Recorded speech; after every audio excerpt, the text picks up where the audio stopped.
Okay, 6 p.m. We're starting this meeting of the zoning advisory. Quorum check. We do have a quorum. We have 4 of us here tonight, so that's 4 of the planning board members here, so that's good. We're good on that. Before we go to the next piece, we do have a couple of new people on the planning board. Is it your first meeting? No. Second, It's, but I think actually the third. okay. Time flies when you're having fun. Two for you. Yeah, I met last month. Did we introduce you at the last? I don't think That's okay. Okay. Well, Martha's hasn't been to these, so you haven't met Martha, Craig, I don't know who you've met, just if, so, we have 2 newer planning board members here, Tom and Cheryl. And you've been here a while, so. Martha is representing from the housing, affordable housing committee, because Chuck can't be here. I don't know if you've ever met Martha. Marie, you probably met her. Craig used to be on the planning board. No, I don't know, so I don't know if you met Tom. No, I haven't. I know him. How are you? And we have Nan on Zoom, and that's it. Okay. Evan, Dan? Yeah, Evan. Oh, okay. Ag advisory. Yeah, Evan's here from Ag. I did hear from Janice. Thought you weren't gonna be there. Hey, Chuck. Hi, Chuck. bonus Chuck. Yeah. Bonus. Sorry, Chuck, I didn't think you were gonna be here tonight. I didn't either. It was out there, maybe. Yeah, anyway. Anyway, there's a chair too. Yes, there's a chair there. Here it is. Don't say- Nancy will not be here. Nancy, I heard that. Nancy, okay. Ouch. Janice did send me some comments. She said she wouldn't be here. Chris sent me a text saying he wouldn't be here. So I think we're ready to go. Is there anything that, other than Craig, is there anything that anybody wants to talk about that's not on the agenda for tonight?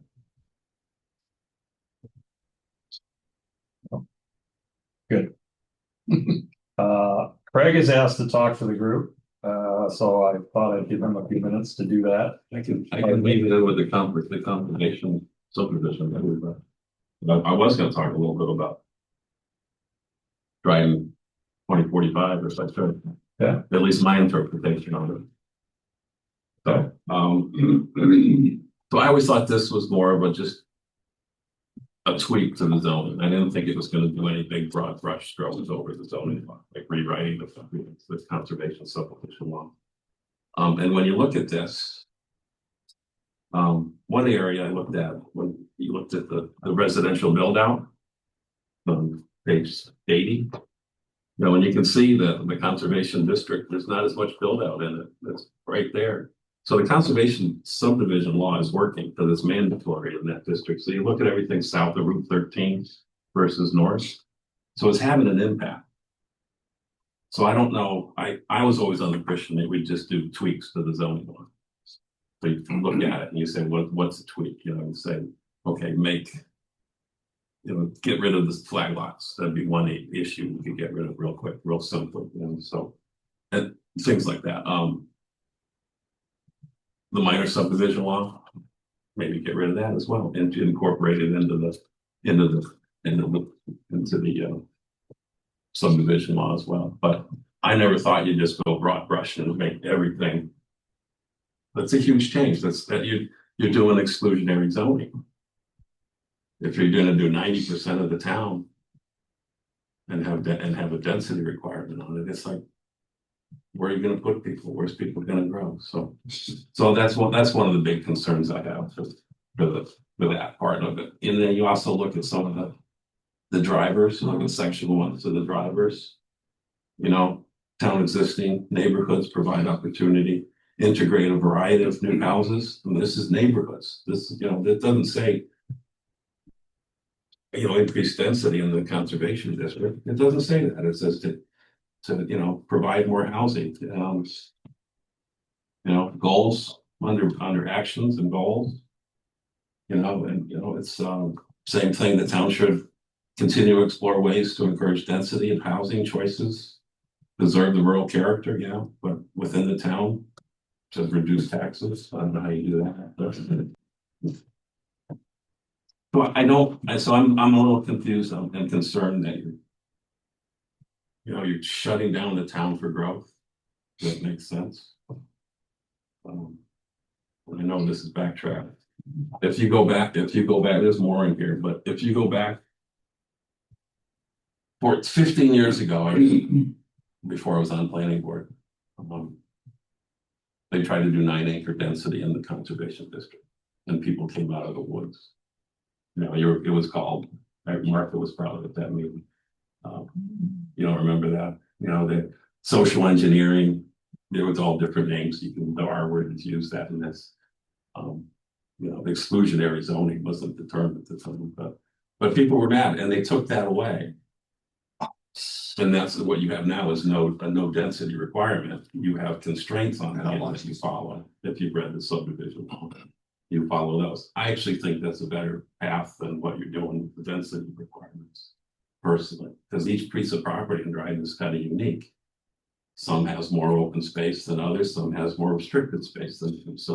So you've got a choice there. And one thing we don't have is a percentage of what you're trying to do, but we haven't built that many houses. In 15 years, there's been 4 conservation subdivisions built. 22 houses maybe, and one isn't even in the conservation district. So there's really not a lot of data out there to say, let's just clean everything up. To go and say we're going to do it. So if you put restrictions on it, where's the growth going to go now? Who's it going to hurt?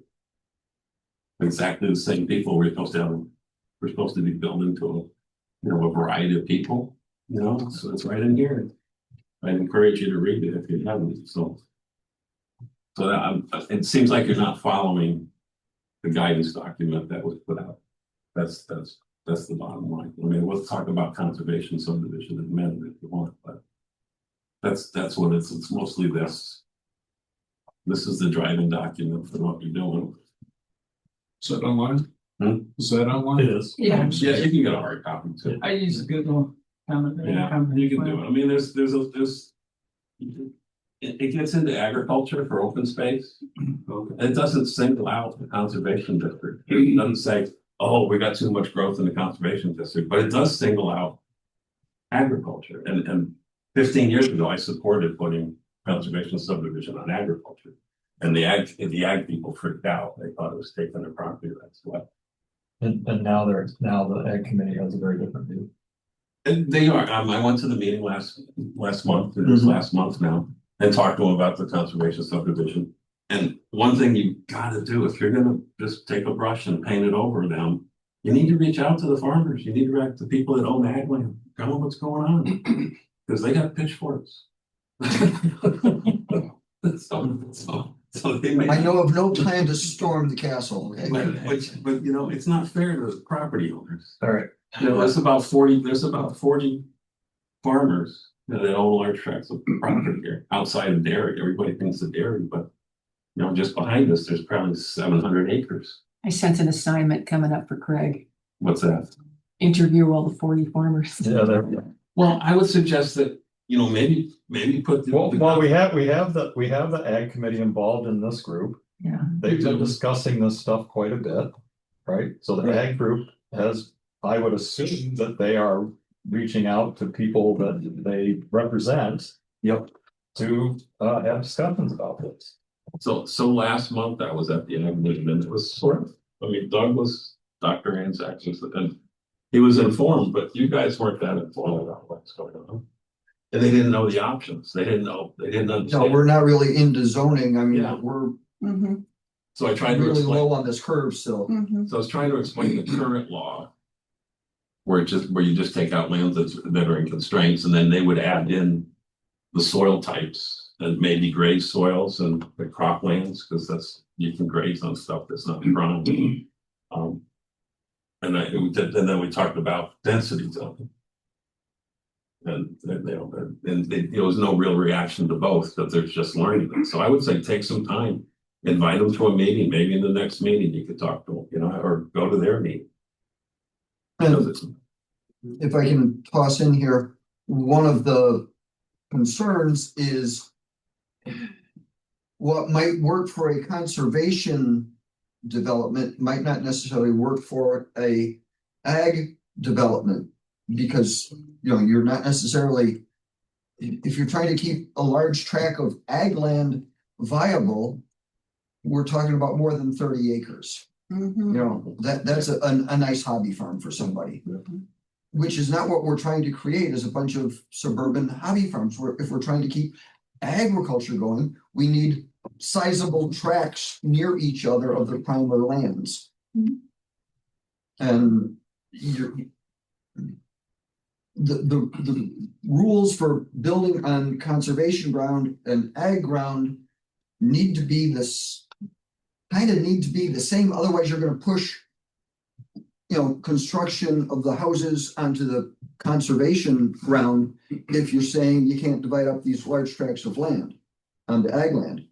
But by the same token, if you say you can't do it on conservation ground, then the ag land becomes more convenient to be able to take a 100-acre field and divide it up into smaller parcels. And then traditionally, people on the agriculture side have been reluctant. I shouldn't even say reluctant, have been adamantly opposed Yeah. to the town setting any kind of restrictions on how you can divide up your land. Right, because they view it as an asset, the same as That's right.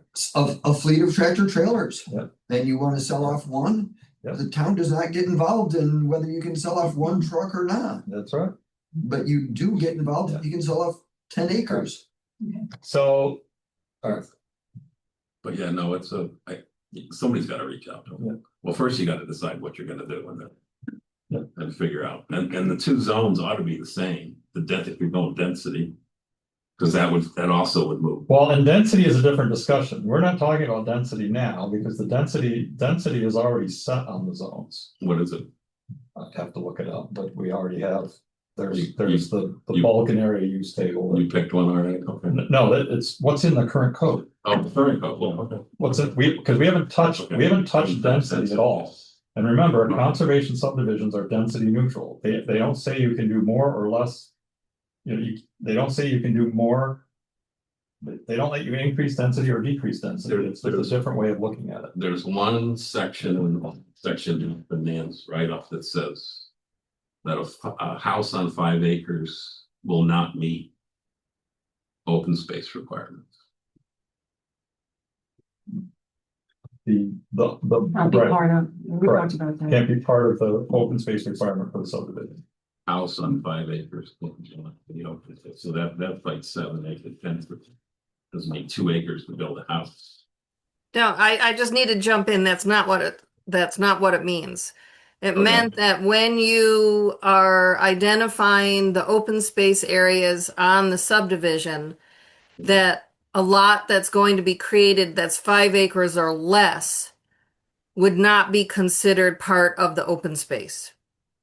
And that was struck in. And then that has been taken out based on other Okay. comments that we've had. Right. Nobody has access to this stuff either, so. No, we just had a meeting the other day and we went over, so I went over the document with, So there Ryan. is no density requirement though. well, There is a density requirement.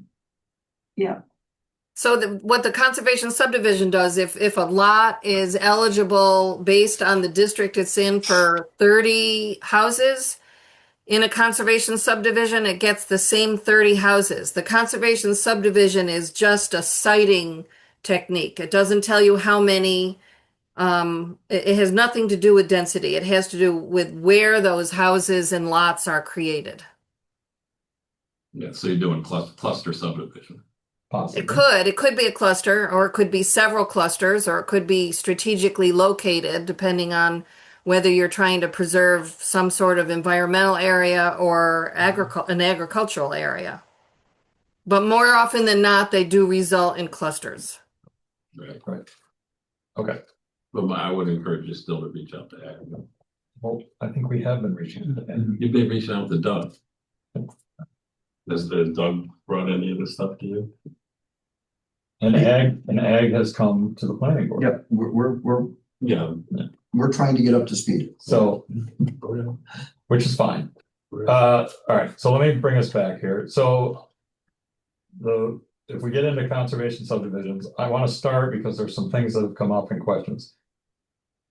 I want to go back to the original audit because there were questions about why are we doing this? Okay. In the original audit, under Article 9, conservation subdivision, the response, Nan's response in that audit was, it is excellent that the town has established the ability to use conservation subdivisions in Dryden. It is a technique that could have much benefit. Improvements could be made, though. Current wording does not have strong language promoting rural character, ag, and environmental conservation, or an agriculturally friendly tone. This is one of the best techniques that allows both full density development and conservation. And I believe it should be one of the hallmark techniques in Dryden to be used. I think the improvements can be made. And then she goes on to list a whole series of recommendations about things that should be changed in the conservation subdivision law. This was part of the audit. This was in the audit that we got back that we then developed phase 1 for. Right? So that's why conservation is in this conversation, is because it was part of phase 1, which one of the big things in phase 1 was housing related, right? So because this is something that both the idea here being that conservation subdivisions allow us to both develop at full density because it's density neutral, but also hopefully protect ag lands, protect conservation areas and all of that. In all the discussions here in this group, it was decided as part of all, so Nan came out with a draft. It's been reviewed in at least 3 meetings here, and many conversations. And one of the decisions was that it apply or be required in CV rural RA and RR.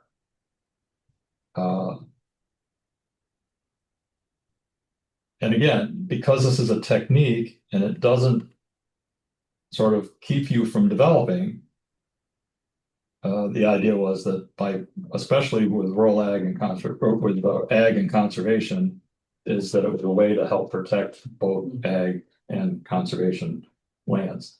It doesn't preclude the use of things like PUDs, which can be anywhere. It doesn't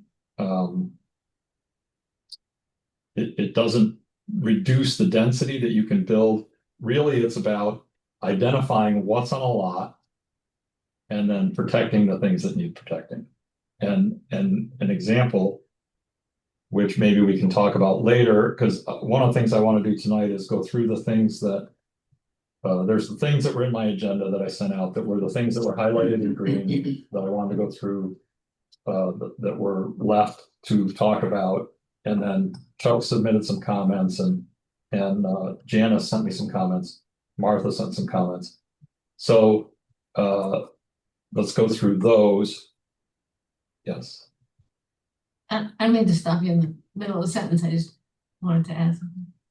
Okay. And then I think it would be worthwhile to kind of talk about what projects look like under this draft. So for example, if somebody's going to build one of these projects, is it really that, is it more onerous? Does it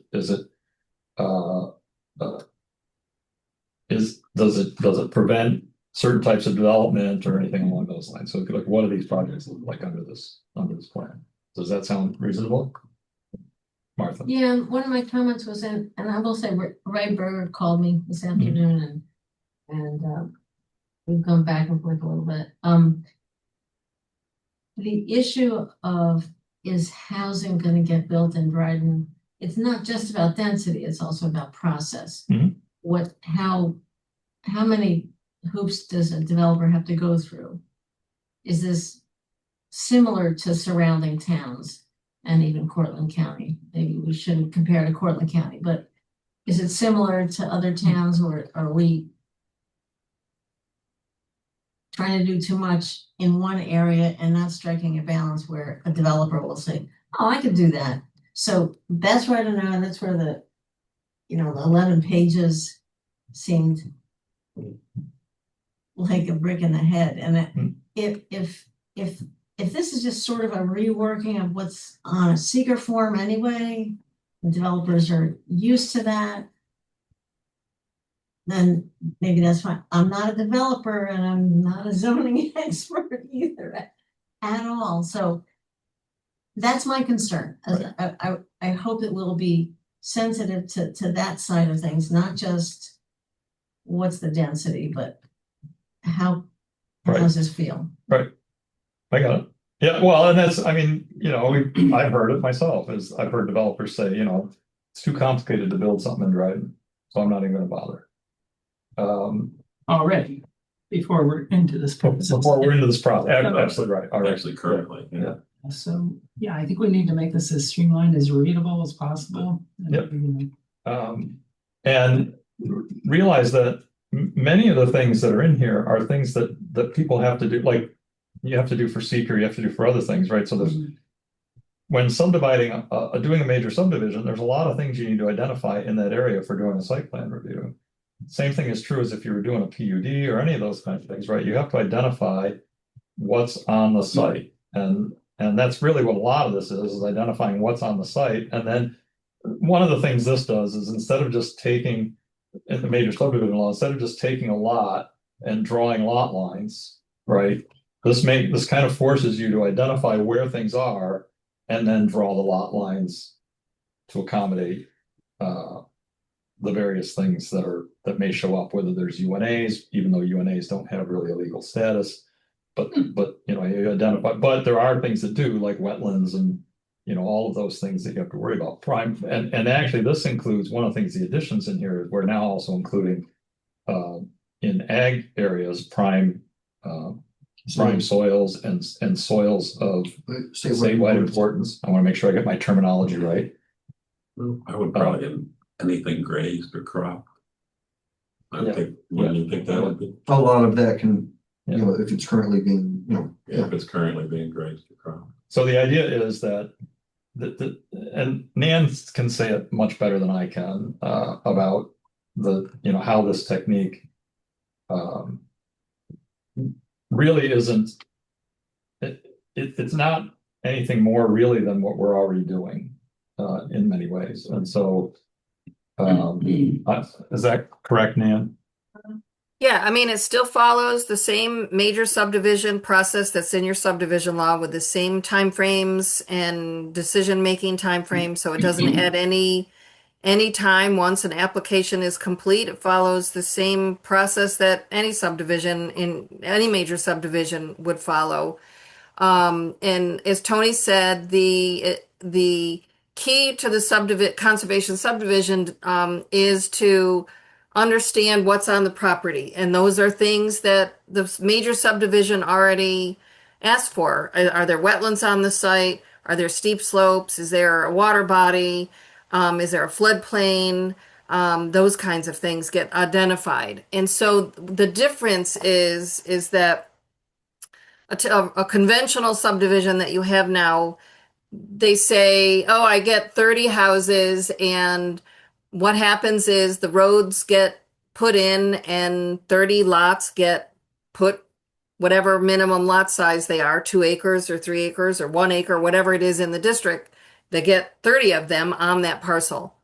The conservation subdivision starts with what is the environmental features or the agricultural features on the parcel.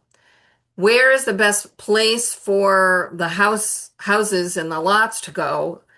And how can we put in roads and connections so that we can minimize the amount of road building and infrastructure that's needed? And then the last step is flexible. So landowners and developers can like this technique in part because the lot sizes and the setbacks and the road frontages are all basically designed and determined at this time of the subdivision. So it's super flexible. It's like the PUD. it like gives developers a lot of flexibility to create small lots that might be more affordable, maybe some big estate lots that they want to sell for a lot of money. And I would say, so those are similar. It's a different way of designing a subdivision. The one thing that would be different is that the open space is permanently preserved either via an easement or a deed restriction. So that would be an additional step that would have to be either written into the deeds of the new lots, or an easement place, depending on this, sometimes there's some really, interesting conservation areas that a land trust might be interested in holding the easement. More often than not, they're deed restrictions. So that would be an extra step. And one of the things that your current conservation subdivision is almost there. If you feel better about tweaking what you have, we can. I just thought it was easier to just give you the normal language that's used for a conservation subdivision. Yeah, I think that's my explanation. Can I ask, why did you last win rural residential into the conservation subdivision? Is there a reason for that? Rural residential. Yeah.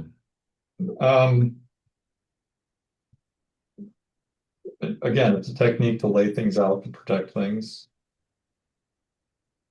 So in smart growth, you put conservation subdivisions on areas that you're trying to preserve, and that forces growth into corridors that are transportation near services. And in our case, that's neighborhood residential and rural residential. So I don't know why you would, that would be where you'd want affordable housing to go, and would be more affordable to buy if they didn't have to buy an extra 2 acres of land to build a house on to put in conservation.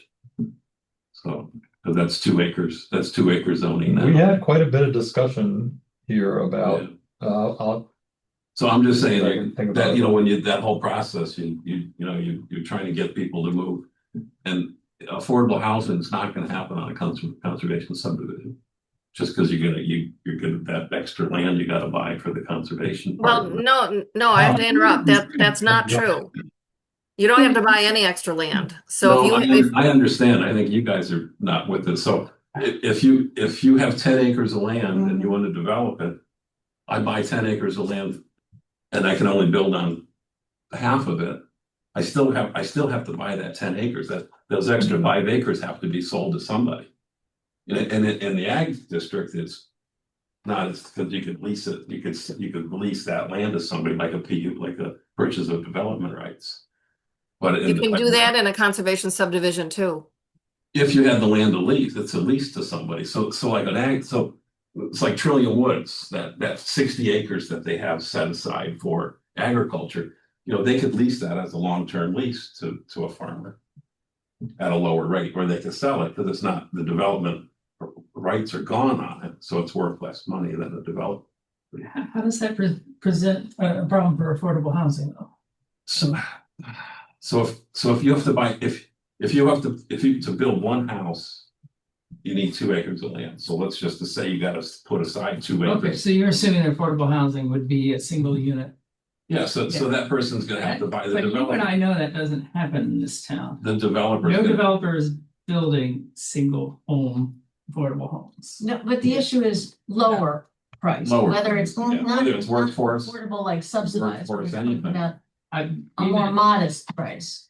but those The aren't. conservation subdivision allows you Well, like to build the- on very small lots. What, man? I said the conservation subdivision does not require 2-acre minimum lot sizes. You can set whatever minimum lot size that you need to get infrastructure in, and that's it. If there's water and sewer, it could be smaller, but if Yeah. you're- when the I- health if department I- comes in, If I hear Craig right, I think what you're saying is somehow the developer has to carry the value that's not actually monetized. Where the house is sitting. Yeah. It- Yeah, that- or that for whatever open this- space. Whatever this package of residences is, that if it's 10 acres and you have to keep 5 of it undeveloped, somehow the person who's putting this whole thing together has to justify, why am I paying for 5 acres that people will look at, but they're not gonna, It comes nobody's in- actually They using have it. to be able to get a premium price for some of the lots to offset the cost, their investment in the overall That's right. acreage. Okay, can I just to level set here, though, I know you quoted from the comp plan, but the comp plan reflects the vision, and I just want to read the vision. It's supposed to guide the whole document. The town of Dryden is committed to sustainable and inclusive development that preserves open space, protects its rural character, and supports its agricultural heritage while improving the quality of life for current and future residents. How do we do that if we don't make some effort I to guess preserve I think- open I space? think, no, I'm not against preserving open space. I think the issue is putting it on 91% of the land, by putting it on CB, RR, and RA. And Mhm. So my question is why you put out rural residential, because that's an area that's traditionally 2 acre zoning with water and sewer. But for the health department, you can do 1 acre, but It's hard and dry. All right, It's at any rate, extremely difficult. But the point is, if you're insisting that this goes for 91% of the town, that's the whole That's ball of Yeah, wax. it leaves you Varna and some of the. What neighborhood percentage is residential. rural residential in the town? Chuck, you found those numbers. Those 3 districts combined are essentially 90%. Yeah, But, Yeah, combined, but and the other question, Tony, I had is, have you looked at other areas that can get rezoned?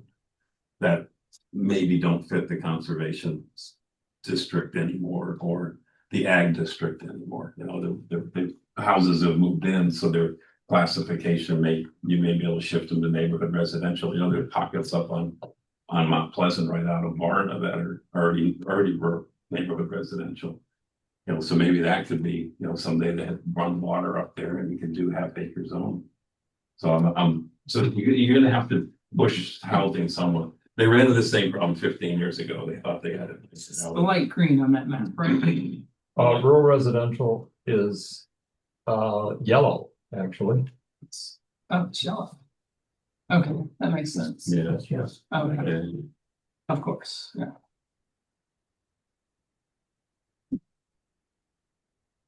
going back to the point about density neutral, I think this is really an important thing to come to terms with. It, and when you talk about it, it sounds like it's neutral with regard to the amount of housing that could be put into a district with or without conservation subdivision status. Am I right? Mhm. Okay. If you have conservation development, the main expression of which in the country today is conservation subdivisions, you can have density neutrality, but as I think Craig is trying to say, you've got these environmental amenities on the coattails of your clustering, and that conservation district costs more to move into once it has that status. And the way the language that we're dealing with in your rewrite says that it's mandatory. It will be required in essentially 90% of the town, as opposed For major subdivisions. Major Major subdivisions, yes, subdivisions, thank right. you. As opposed to the existing law, which says it's at the discretion of the developer proponent. That's a big difference in terms of the town's requirement, and where it becomes an issue for affordable housing is that, according to studies that are now done around the country, particularly in Colorado, but elsewhere, it's the missing middle problem. People who can afford to move into conservation subdivisions are carrying the amenity value in what they pay for. Either they're owning the land or renting in to this division. And a person who doesn't have housing wants to move in, they're paying 20 or 30% more to move in than they would in a major subdivision that didn't have conservation status. That's a lot in terms of affordability. So my point is that you can have density neutrality, but that doesn't make it more affordable. In fact, it's likely to do the opposite. And I think we need to be quite careful in our town if we make it so sweeping. And I want to say the same thing, and I'll reserve these comments till a little later when we get to housing homeowners associations. They have a long record of being discriminatory, most of the time unintentionally, but it's a problem. So if you take this major impetus to try to have, going back to what you said, Dan, about what the preamble and the gist of our current comprehensive plan is about. Yeah, we all want sustainability, we all want environmental values, but it comes at a cost, and it drives cost up, not down. And Chuck, you made a comment that says you worry that requiring them could lead to some form of housing discrimination, and I get that, but I don't think the code requires them. The HOA, Doesn't require the HOA. right? There has to be an entity that maintains that open space. Not necessarily, because the open space could be spread out over many different parcels. So the individual landowner has a piece of their land that's included in the open space. It all depends on how the developer wants to orient the lots. But the likelihood is, and in fact, on page 8, there's a sub 4 on page 8 of what you revised and sent us. You talk about HOAs as being, I think, required now. No, they're not required. They're that's the what the developer wants to have. We're not preventing HOAs, but we're not requiring it.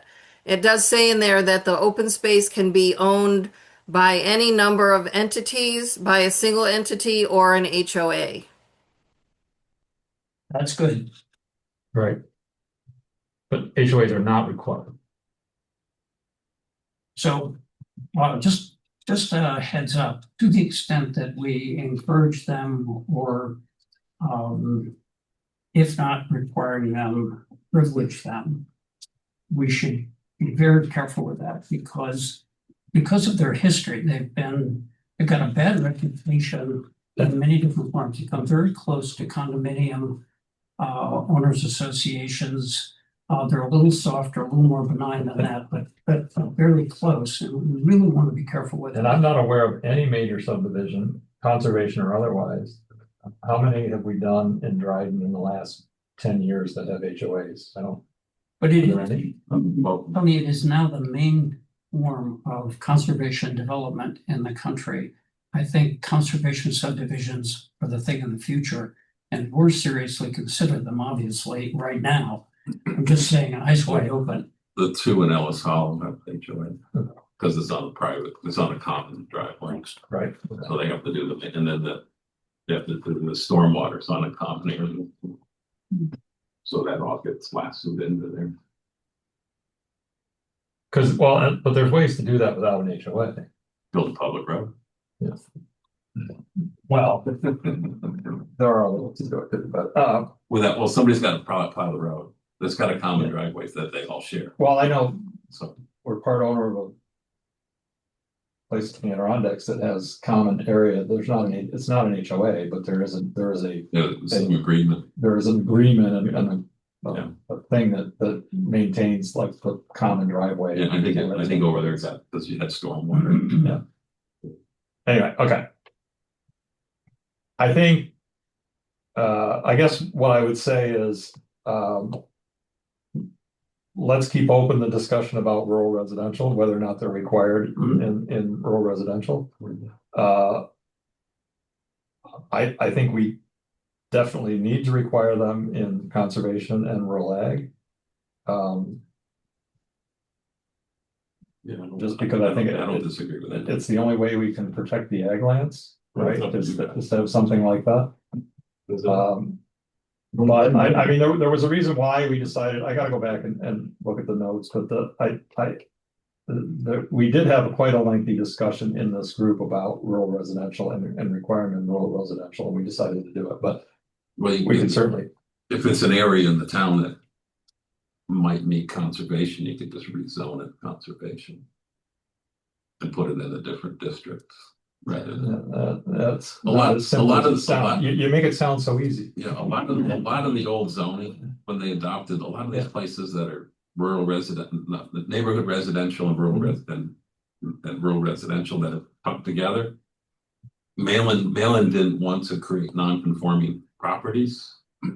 So that's why it's sort of cut up the way it is. So some of the houses that were built on 1 acre lots are neighborhood residential. So they're 1 acre zoning. So you didn't, so the house was not a non-conforming. Yeah, house. I'm in a neighborhood residential completely surrounded by rural ag. Right, and you're probably not, yeah, so, yeah, you're in neighborhood residential. Yeah. Where if you were in rural residential, that's 2 acres, so you'd be that also become a non-conforming property. So you'd have to go to ZBA every time you did something Yeah. to your house. So, all right, so, because I don't want to, I really want to move forward. but- Okay. And yet, here we are today, literally faced with a property being sold Mhm. that is being broken up without preserving ag lands. As Evan said earlier, 30-acre parcels are not preserving farmlands. And I don't have an answer. And I don't know enough about the zoning language to be arguing that, but I see the purchaser coming in, not knowing anything about what's on that land now, including Trillium Woods. And so if we're bent on preserving rural character, preserving open land and agricultural land, we're not doing it. Period. Right? Well, that latest proposal keeps 80% of the currently harvested land as ag, Yeah, it's like 60-something acres. 60-something acres. Technically, Mhm. yeah, and if a new farmer, for instance, some young person wanted to come in and get one of those 30-acre parcels, what is that upsell price? Yeah, Most 40 lots at 900,000. Yeah. That's 45 grand just to, Yeah. It's- But on a conservation subdivision that has a deed restriction on it that has no development rights, it wouldn't be that, it wouldn't have that value. right. Right, Well, as somebody just said, the landowner then is carrying the value of that open land when they purchase that piece. I think. Yeah. I think that the Well, 30 but- acres is but not here's- going to be discounted. but here's the other side of that is that, again, farmers don't want to be told what they can and cannot do with their land. And the other option is, we don't put any restrictions on it, And people can subdivide it any way they want to. And that's what's going on now. And that's what's going on now, and then the ag land is gone, He- it's built on. And he's actually building to the conservation subdivision rule. He I know. he could build just to a large subdivision.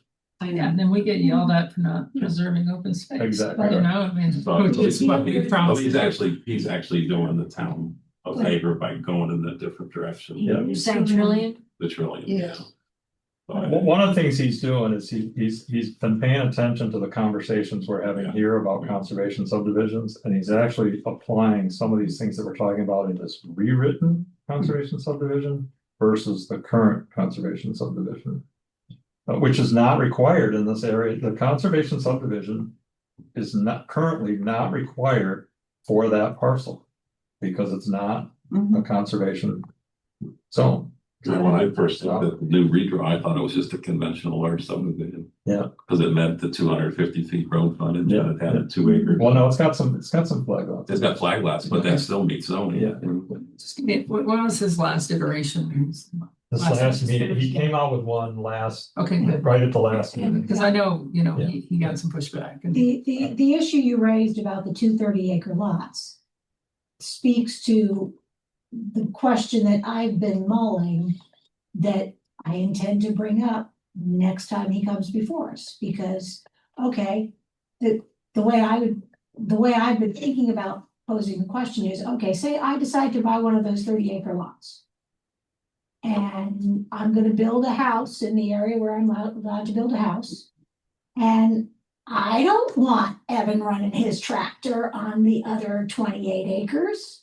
So I'm just gonna sit on it. Mhm. That's not conserving agricultural land. Right, exactly. And so, Yes. but that's a conversation we need to have with the developer. The And the- decision hasn't been made. It's an important conversation. Yes, it is.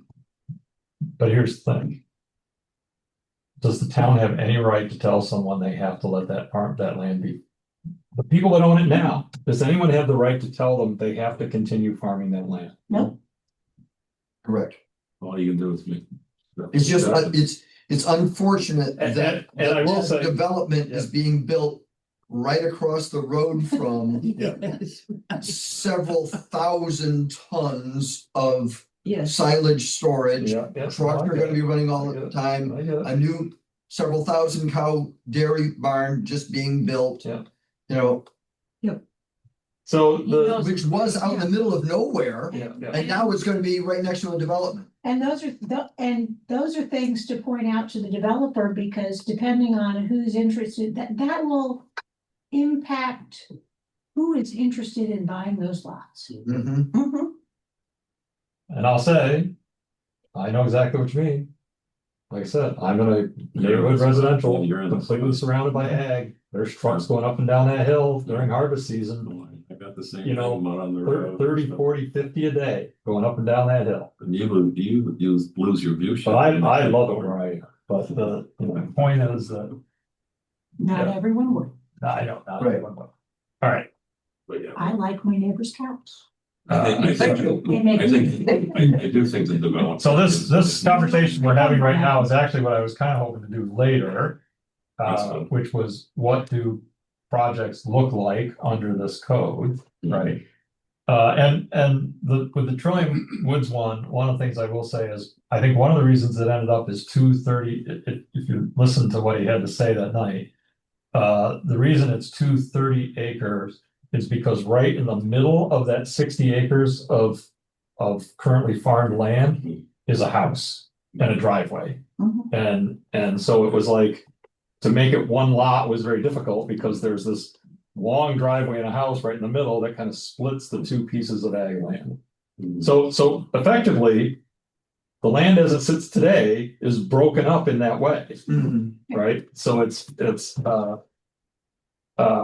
His decision was rational. his decision was rational. I agree. And so anyway. So that's kind of where these were. So so I guess what I would say is let's move on and we'll go through these pieces that we were gonna talk about. Oh, the other thing I'll say before we go into that is, remember that what we're doing here is we're coming up with recommendations. These recommendations are gonna be released to the public. These recommendations are gonna have to go through public hearings.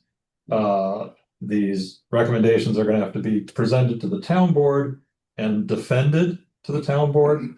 One of the things, because of what happened with the data center law, and I've said this in this meeting before, you've all heard me. I want, as we present these things to the town board, I want to do it differently in the future than we did with that law, which is that, you know, when it's presented to the town board, there would be some presentation that would, you know, sort of give the logic that we were using. Why did we do things a certain way? Just a brief presentation, rather than just sending it off to them saying, here's what we think we should do. So I was just looking at it. Thanks. So there's a lot of these things, you know, so for example, this discussion about should we apply it for, you know, at the moment, the recommendation is that it be required in rural residential. Maybe we decide that, you know, before it goes to the town board, or even that when it gets to the town board, maybe it's decided, no, maybe we don't apply it to rural residential. But that, I guess my point is that these are all things that can be worked on and are going to be addressed in public hearings and various other things that still have to come. Yes. One argument for leaving rural residential out for the moment is start with the change you feel sure about. You can always change rural resident if it starts working the way we want in CV and RA. You can always add it to RR or add RR to the law. Later. Yeah. I suppose that's one argument. So yeah. So we'll see. I think what we need to do is finish working through this draft, because what still needs to happen here is we need to work through these issues that we had highlighted, answer these questions. Nan needs to come up with a what I'm going to call a final draft, and then the planning board needs to say whether or not is this what we want to put forward or not, and do we want to make any changes to it. So anyway, so that's where we are. No, I know it's going to go through public hearings and lots of public conversation. The more input you get earlier, the better, especially if then you can say, well, we did make a presentation to the Ag Committee, or, well, we did invite a bunch of builders to have a look at this, and this is what they say, you know. Well, and this is, everything we're doing has been distributed to all the committees. I mean, what about like builders in town? Do we have any, you know, anybody who's typically To developers. developers? Yeah, who are the last 5 people who built these conservation subdivisions? Well, the last conservation subdivision we did was Mill Creek. And the same one that's who wants to be Trillium Woods. Right, and Bluebird. We did Bluebird. Bluebird was another one, yes. And Buzzed Off did the other two. So, okay. Find my thing there. All right, so Chuck had some comments. There's a question about land trusts under F. Does she mean conservation land trust or community land trust?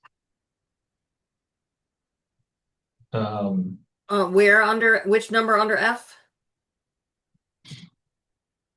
It just says under F. I can't find it. Hold on.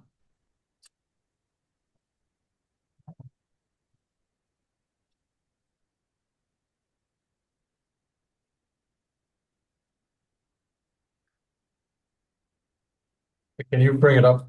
Yeah, yep. Okay, yep. Let me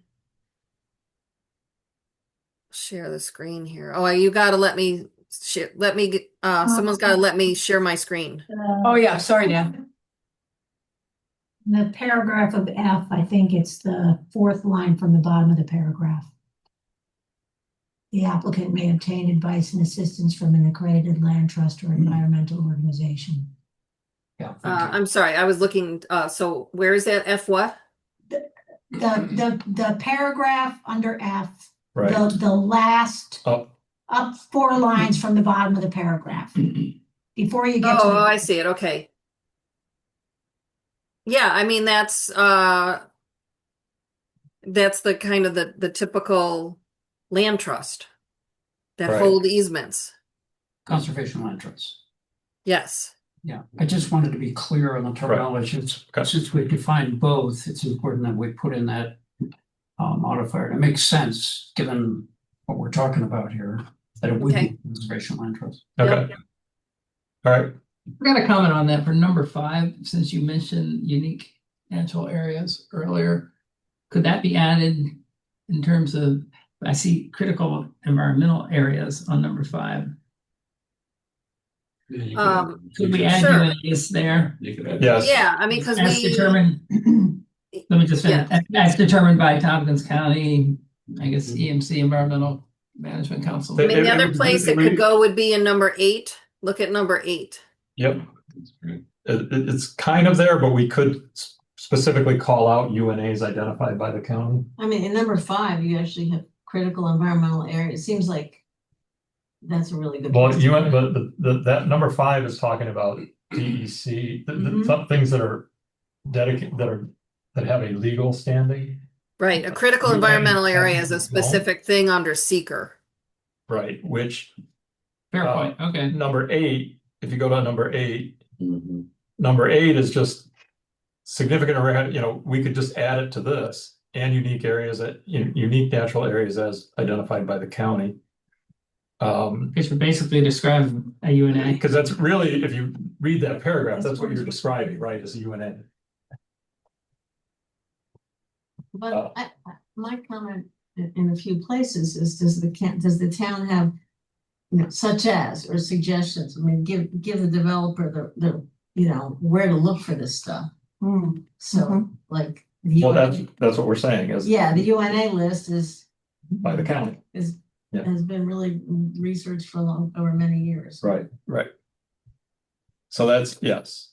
So yes, I would include that. I like that comment. But also under here, under 9, it says, her list is not a land category.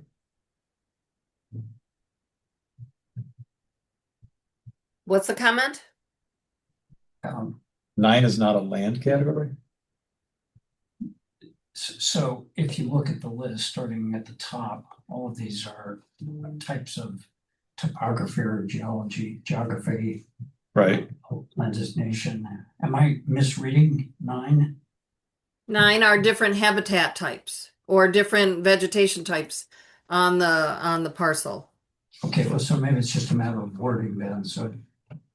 Well, it does say the vegetative cover. That's what those are. Got it. Well, maybe I'm the only one here who's reading it as a non-place based thing. That's a description, and it's just a small matter of wordsmithing to bring it around. If others are comfortable with it, fine. Is the idea like to kind of say half of this is wooded and half is, is. Yeah, I mean, it's you might have a parcel that's 100% field that doesn't have anything on there other than cultivated land, or it might be a mix of all sorts of things. And part of the design of a conservation subdivision is optimizing what needs to be preserved and where are the best places to put the houses. So we generally have a site plan that shows all the current conditions on the site, just like you would have now. Doesn't all your site plans come with showing where the tree lines are and where the streams are and the wetlands and things like that? I think it's fun. Yep. Okay. So how do they get this kind of description? Do they just by walking it themselves? Do they? Any number of ways. There's, I mean, like, for example, There's the maps that have all the soil types. Okay. There's the UNAs from the county, there's walking the parcel, there's, Surveyors. environmental form. surveyors, there's all sorts of ways that people get this information. And theoretically, if they're gonna buy a piece of land, they're looking at this, they wanna know what's on They it. should wanna know what's on it, yeah. Got it, okay. So Nancy made a good point about asking the conservation board, About, asking the conservation board for some of this. oh, right, You know, she made a good point about that. Do you want to add that up into this sentence up here? sure, As a point, somebody to Resource. use that expertise.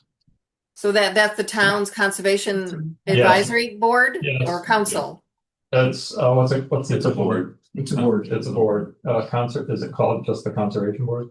Yeah. Or conservation advisory board, or, is it- no, because it's the ag advisory. Board. Right, conservation board. It's the conservation Planning board, Board. yep, Okay. just want to make sure I have the right name for it, that's, all. I think it's conservation board. Yes. yes, primary and secondary conservation areas do get defined. Yes, they're in the Yep. the definitions that we went over already. They're in there. Yep. And they're broken out as such. Yes. Okay, Yeah. good. Thank you. And then HOAs we already talked about, and then there was also a suggestion to include archaeological site under F. Suggestion including archaeological sites for special protection. Perhaps I could go in. I thought we Thought had we that had that somewhere. somewhere. Well, let's cover it in the seeker, but yeah. So it, let's see. We do have this under Historic structures. site and- design criteria. It says to preserve the site's historic, archaeological, or cultural Right. value, but I guess we could add those under the things that need to be shown on the site plan. Yeah, we probably should have them shown. Yeah, Wouldn't that kind of fit in 7 with historic structures? yes. Yes. Yep.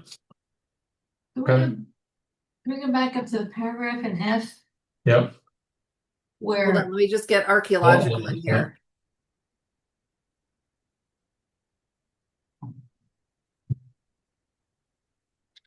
I'll have to fix okay, what up to F?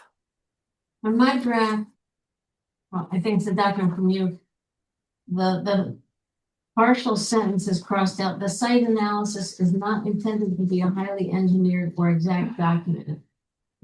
Correct. And then, That's but- the sketch plan. okay, but a general sketch and description, so the rest is not actually a sentence, so. Yeah, okay, so that should be, I But so think, my yeah, que- my question is, by having that and then crossing it out, it sounds like in fact you do want a highly engineered or exact document, no, No, we don't. but you crossed it out. Well, because this is a red line. We talked about Um, that already. That was crossed off. I'm trying to remember what Gina had a point, is she there still? No, she should be stepped down. Okay, I'm trying to, Tony, do you remember why she recommended taking that out? Boy,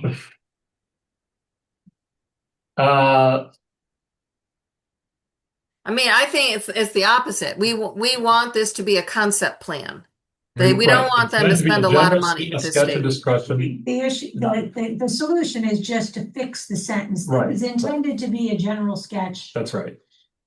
That's right. Okay, But, and that cross out happened as part of discussions.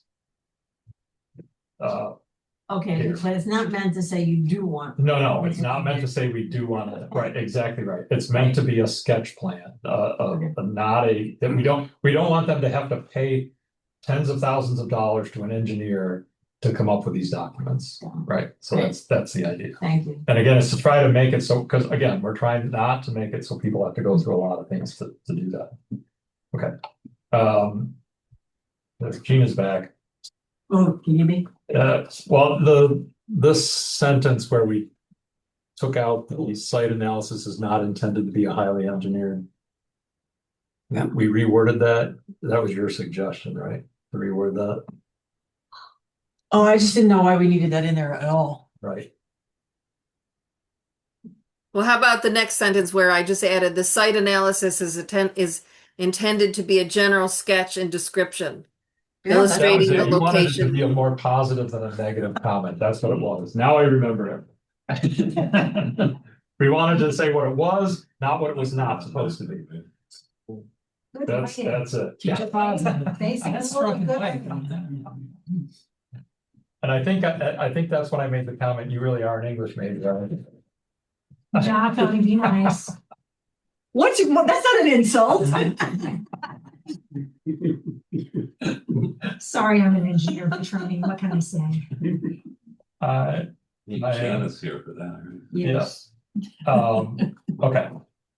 And then I just want to, before we get into substance, I just want to say, so Nan's on the call. Janice. She talks about senior care. This is going back to something else. It's not about conservation subdivisions. And she's talking about definitions. So her comments are other things that I'll share later, but they're not about conservation subdivisions. And then on the agenda, we had, if I can find it. Right before H, Let's see. alternate design process, discuss with Zag. I think the first one was on page 1 about whether, I guess there was a discussion when we had our kind of meeting the other day about whether there were any situations that a minor subdivision, it would be beneficial to have this applied to a minor subdivision, which we don't have. It's currently oriented to major subdivisions. Some communities do, like if it's a large parcel of land, I can name you several communities that say, well, if it's 20 or 30 acres or more in size and doing a minor subdivision, that it's also a conservation subdivision. But Right, that's right. that's, that was not what I recommended, but that is done in some places. Right, because that came up in the discussions here, because and I think that was part of it had to do with, again, protecting the ag lands, right? Is that if someone was going to do a minor subdivision with a, say, 50-acre parcel, should we apply the conservation subdivision concepts to it? In that district, Right. I would say yes. Yeah, and so that's where this came up was, but if, because minor subdivisions, to go back to minor subdivisions generally don't come before the planning board. It's really just the planning department that deals with those. It's only when they become major subdivisions. They didn't follow the conservation subdivision if they were. What's that? They didn't have to follow the conservation subdivision rule either. They did, right. Yeah. Right. So So with a minor subdivision, so this is. We're on, What's a minor versus a major? 4 are, Thank you. excuse me, 4 and under or are minor. 4 lots and under are minor. 5 lots and more is major. that to be all done in planning department. Yeah. It wouldn't come. The other, That's a number is cumulative over the And time. that number is the zoning was cumulative, put in Place. And correct. it should just go away and just become. Yeah. Just, 2 or more. Yeah. And let somebody divide their house, their lot, maybe once outright. Right. Yeah. Because Because we ran into this not too long ago where somebody was just trying to divide one lot. But that lot had already been broken off. The original sort of primary lot had already been broken up 4 times. Mhm. So this one, what would normally be a minor subdivision actually became a major subdivision because they're cumulative. So you can't, what that prevents you from doing is doing 4 and then breaking it up in 4 and then breaking it up Is in that the 4. one that you already built the house on? Correct. Yeah. And is that over like forever? Yeah. Pretty much, yeah, The parent lot, yeah. yeah. I'm not sure how far back we go, like From like whenever the zoning was put into place, like 2012 or 2012, 13. yeah, so, 2012. right. So if they were broken up before the zoning was put in place, it doesn't Count. count, but So, anything since is cumulative. so the minor subdivision is gone now? It's just lassoed into it's only in. No, there's No, still it's- minor subdivisions, but it just doesn't come to the planning board. Right, Does it still follow the conservation subdivision rules? No. currently, no. See, and that's part of the problem of the build out. That's why you don't see the conservation subdivision being built. Because the developers go, oh, look, I can go buy 8 acres and subdivide it into 4 lots, and I can just go see Ray. Well, they could still, but maybe they have to apply by conservation. So if it's what. What we're talking about is if it's, what we're talking about here is if they could just go,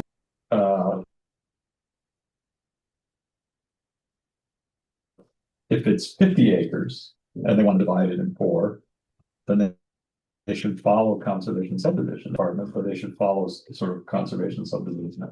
Well, I think the 4 lots should go if it's in that district. Because that's half the problem you're having now. That's why you only see 2 conservation subdivisions built in 15 years. Well, up to now, it's been optional everywhere except conservation. Because they've been getting, right, but in conservation, you've only seen 2 subdivisions built. So they're finding a way around the They've been developers. working around it. They're finding the same with flag lots. So they've been doing flag lots. Readers. So the issue is. It's in green here because we're trying to talk about whether to apply this to minors or or if so, is it all of them or just certain acreage? Right. Now it's the number. Right. Right now, right now, conservation subdivision, or even coming before the planning board, none of that applies to minor subdivisions, which is 4 or fewer. So it's 2, 3, or 4. What the one suggestion, and Nan didn't suggest it, but this came up in the conversations at the last meeting, I think it was, or the one before, where somebody from, I don't know if it was Ag or I think it was Ag brought it up. That, well, what if they're trying to divide a 50-acre lot in 2, right, or a 50-acre lot in 3? You know, should these apply? And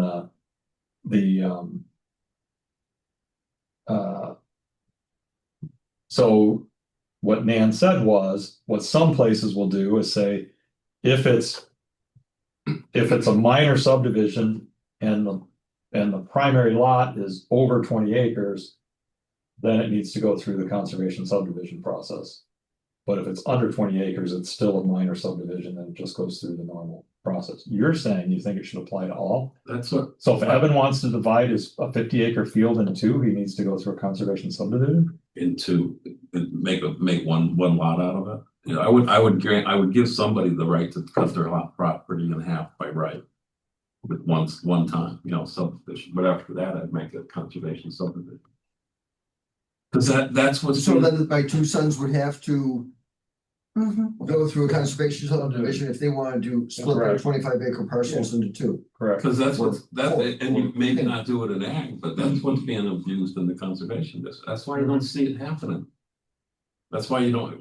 Why have you only seen 2 in 15 years? We haven't done that many major subdivisions. You've only seen 2 there's never been a major subdivision in this town. And They've all been conservation subdivision. They've only seen 2 in the conservation district.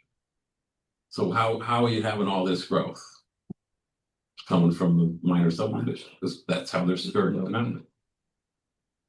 So, I mean, that's How many houses have been built in the last 15 years? in the town, 200. Okay. And I'm a little divided off single. and then how many have lots been built using the conservation subdivision rule? Maybe 20. So well, but right now they're only in conservation districts, which isn't that much of the town.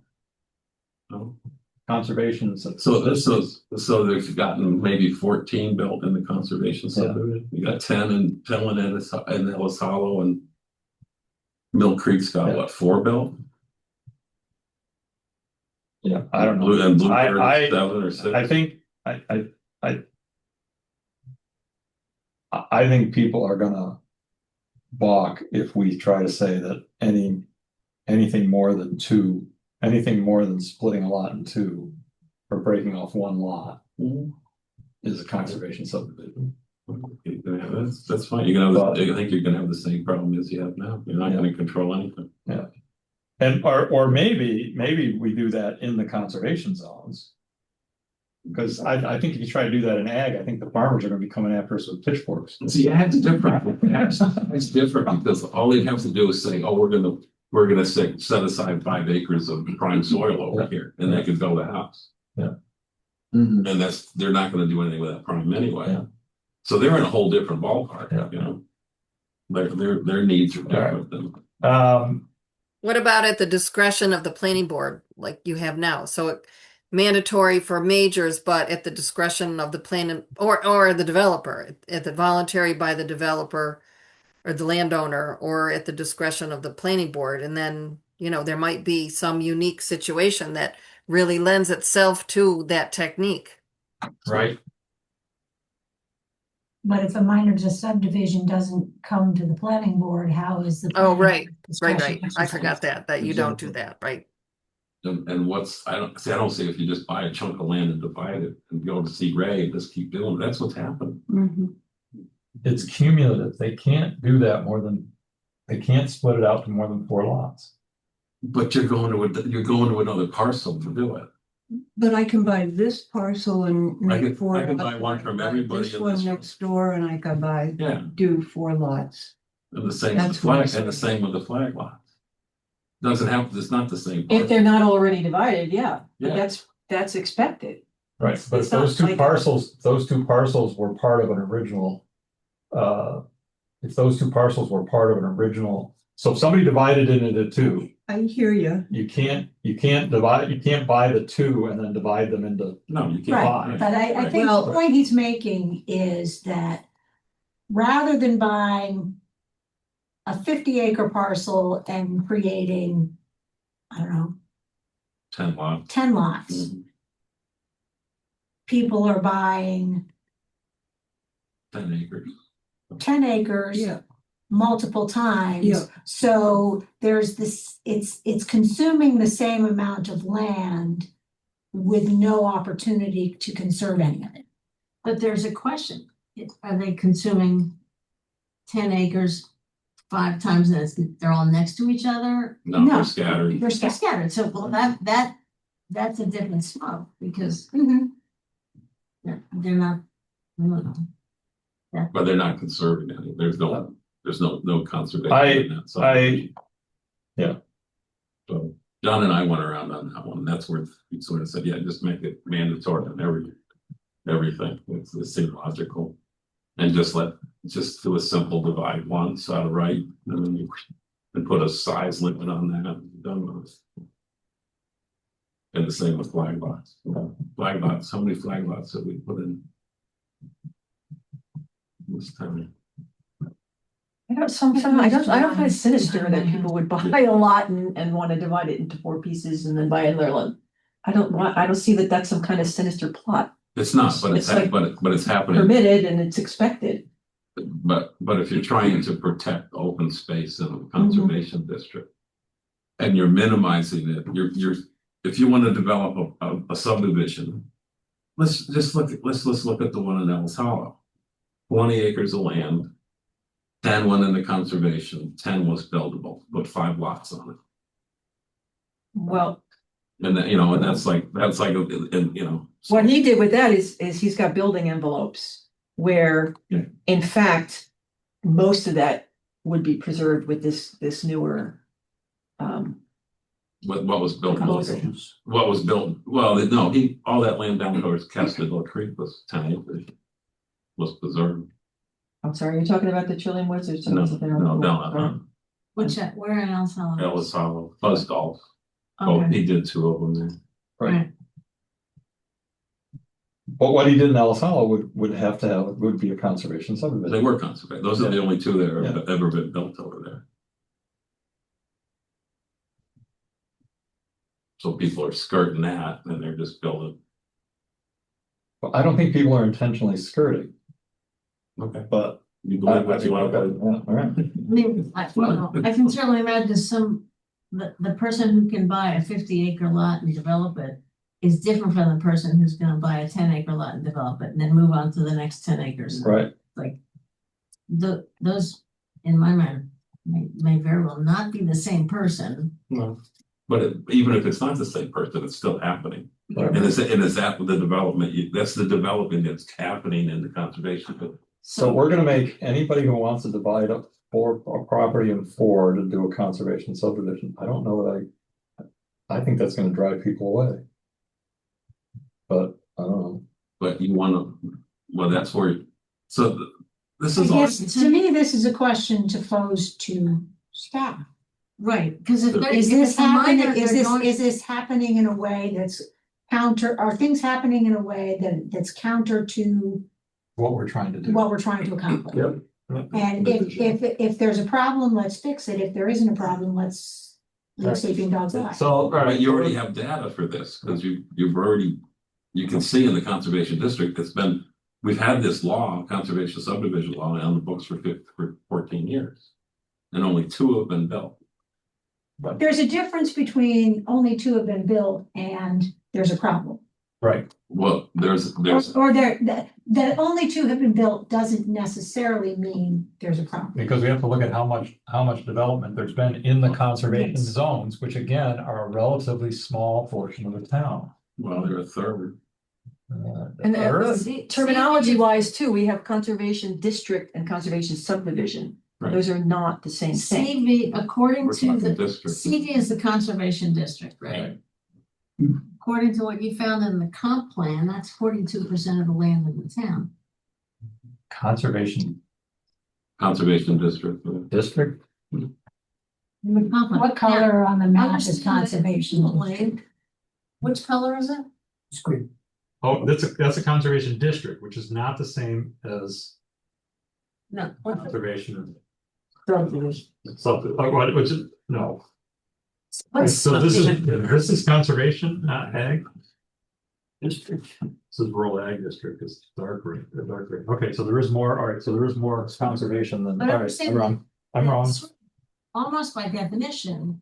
Yep. Areas that are identified as conservation zone are probably less buildable. Well, and a lot of the, like down in there, a lot of that state Right. land, a lot of that state land down in there. So So it's not so surprising, right, you wouldn't have a lot of construction there, but RA this is, if we do this with RA,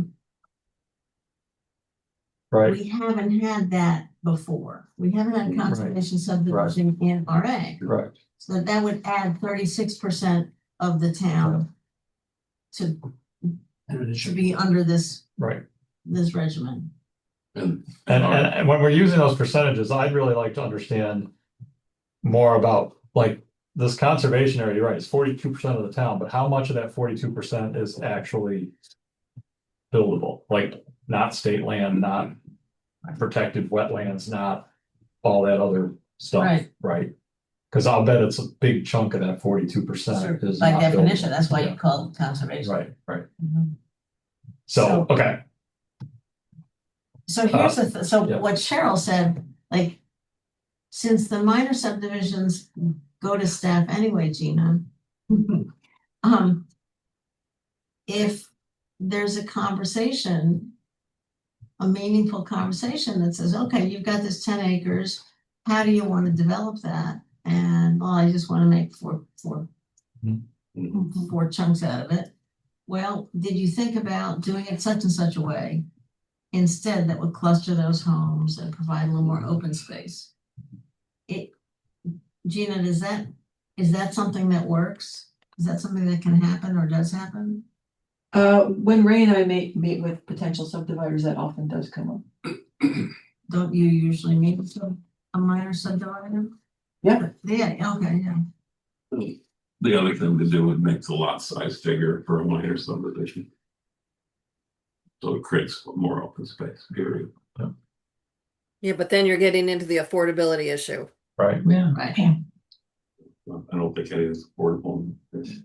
Oh, I get it. That was I the get it. very median income we thought, I get it. you know, all relevant. I think for the moment, let's let's,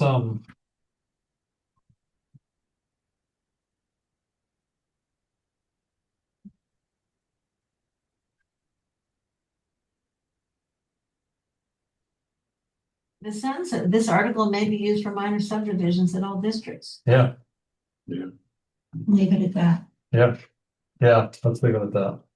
So what do you want to leave it as? Conservation subdivisions may be used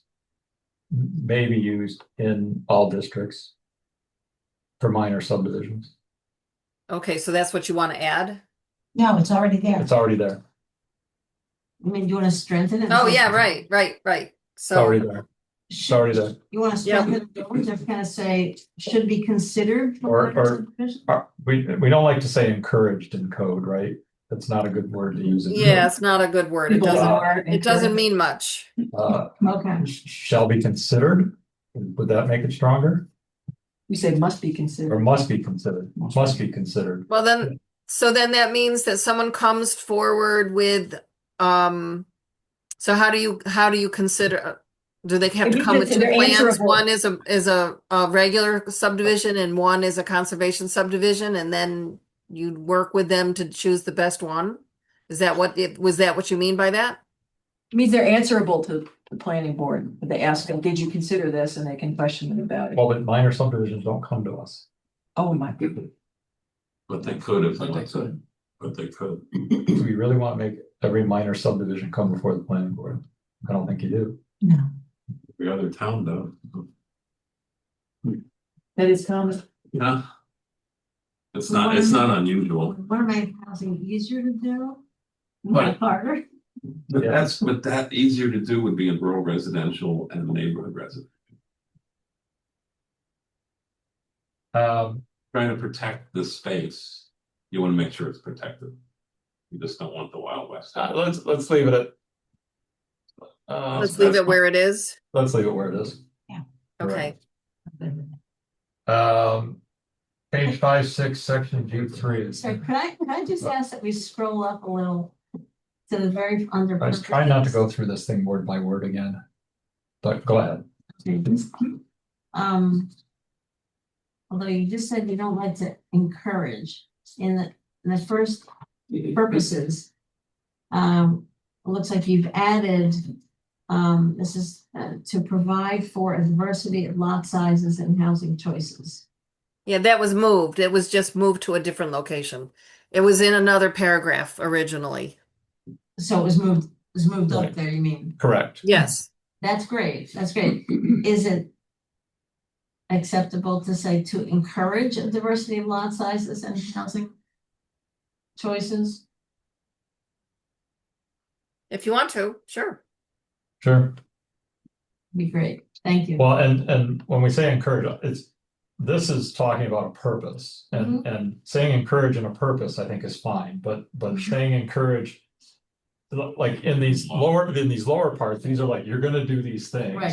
It's encourage is not the best word to use. Okay. To me, I'm assuming you want to strengthen it. Yes, And to me, provide for is stronger than encourage. let's see. To Provide for means we want to accomplish this. Yeah. Encourage means, it would be good if you did this. That's it. She's got it right up here. Did That's somebody under say the you were the purpose. English major? The engineer. She's the English major. Okay, Provide for. all right, I hear you, that sounds. So go back to provide. Which is stronger, provide for or encourage? Are we having a All vote? right. Provide for. This is gonna be a long night. I know. This is why I didn't want to go back through this all word by word. Provide for is fine. Yeah. Okay. All right. Section G3 removal, page 5, 6. I think we just wanted to verify that we wanted to remove that section, right? I mean, you could put result in. Oh, sorry. Where are we now? I was fixing that. Page 5, 6. It's the end of page 5. Oh, right. That block that's coming out.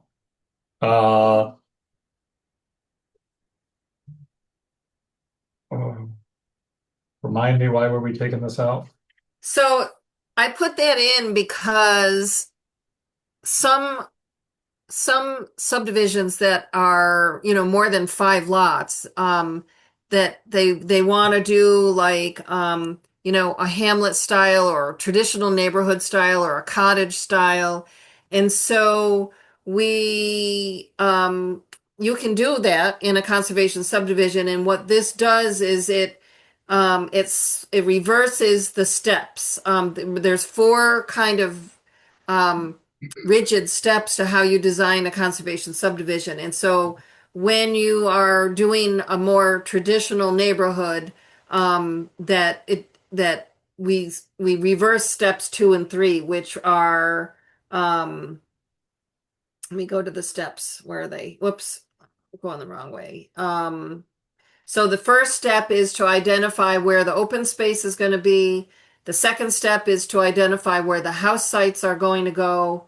Then you align the streets and any trails that you put in. And the last part is to draw the lot lines. So when you know, in a hamlet or a cottage area, the streets are more of a defining feature than in a rural area. So it's really just saying you can do it, and you can cluster all of your homes that you're eligible for into a hamlet style, and you can flip these steps so that you first put in the streets and then decide where the house sites are going to go. That's all that sentence, or that's all that paragraph was saying. Want that removed, right? Or how did we get to removing that? I don't know. We had so think it was the discussion that, I don't know, wasn't it like that? Would anyone be like wanting to do a hamlet? Right, I don't know. I don't know. I mean, this is kind of a standard language, you know, that this Well, is. the thing I like about this argument for keeping it in is especially if we make a decision to apply this to continue to apply this to rural residential, this would probably happen more in rural residential. When you think of, you know, Bruno's cottages. Yeah. Caroline. Although things like that are usually PUDs, but yeah, I get what you're saying, Yes. yeah. To I me, think I just this asked why it was paragraph in there, Is harmless. I think you just asked why it was in. why it was in there, and Yeah. and It- then It doesn't it's hardly hurt, ever and it used. could be Yeah. helpful. Yeah, I think we can keep it in. Okay. All right. Because I think you're right. It gives an alternate way to design a conservation subdivision that is more housing friendly, I think. So, okay. Page 8, section I-9. Oh yeah, this is a big one. Oh, this is a big one. So, the way I understand this is originally it said ball fields and golf courses, etc.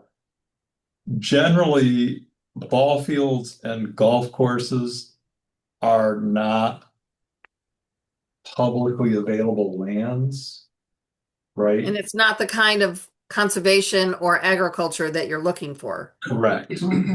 Dog parks, parks in general, maybe, but publicly available ball fields, because originally this said recreation lands such as dog parks, ball fields, golf courses, and parks shall be included. Or No, no, actually, I had shall not be. shall not be considered. I had shall not be included. Right. The question is, so there was a conversation to change it. So why not include those things? But ball fields and golf courses, to me, are definitely outside of what would be considered open space, or It's not really what this technique is designed to do. they're exclusive to certain activities. Correct. That's yes. And the subdivision law has the applicability of in a major subdivision, you can require recreation lands to be provided for depending on how big the subdivision is. I think that, if you want to do it, that's fine. But I would say it's very unusual to have a conservation subdivision that allows ball fields and golf courses to be the open space. So I think, does everybody agree when we take that out, right? the ballpark, but what about dog parks and parks? I mean, I think having a park be included as part, because it's sort of just generally open and available, right? So Mhm. public, any land but doesn't serve a real sort of specified purpose, like a ball field or a, Right, so in Yeah. other words, there's, Yeah. instead of people having big backyards that nobody Right. else can use, if Right. if a chunk of Correct. land within your overall parcel is available for the public, that's much better. that should be considered as part of their open space requirement. Yeah, okay. Yeah, so just take out ball fields and golf courses. Okay, good. Hey, we're moving along. I love it. G4, page 8, also on page 8, G4. Oh, this was the single loaded street discussion. Okay. So J4. is it J4? Oh, did I mistype? Yes, J4. It's J4. Oh, sorry. That's okay, there was confusion. I typed E4 in my thing, sorry. My mistake, that was my typo. Okay. What is this street major So the subdivision? question was, first of all, what a single loaded street was. Yes, And that's the terminology that was originally in there, that use of single loaded streets are encouraged or is encouraged. A single loaded street is when you have the houses or the structures on one side of the street so that they're, maybe the open space is on the other side of the street so that they're, you use one side but not the other. So some subdivision laws prevent single loaded street. So this is basically saying if a single loaded street works for that conservation subdivision, it's okay. So Right. Tony had suggested getting rid of the word single loaded and just replace it with use of streets that place houses on one side of the road are encouraged. So that was Well, I encourage alongside conservation areas that provide views of the conservation lands for residents and visitors. So the idea here is if you have a conservation subdivision that has a view, so you got a street and there's a view that you tend to build houses where the view can be taken advantage of. So you're not building on both, or if there's some conservation piece across the road or something along those lines, that you're not infringing on that by building on both sides of the street, I guess is what it comes down to. Yeah, and as the housing junkie here, I had to think twice about this. But I'm okay with this. I'm curious, what's a reverse curve? What is? If you curve one way, you curve back the other way. Right. Okay.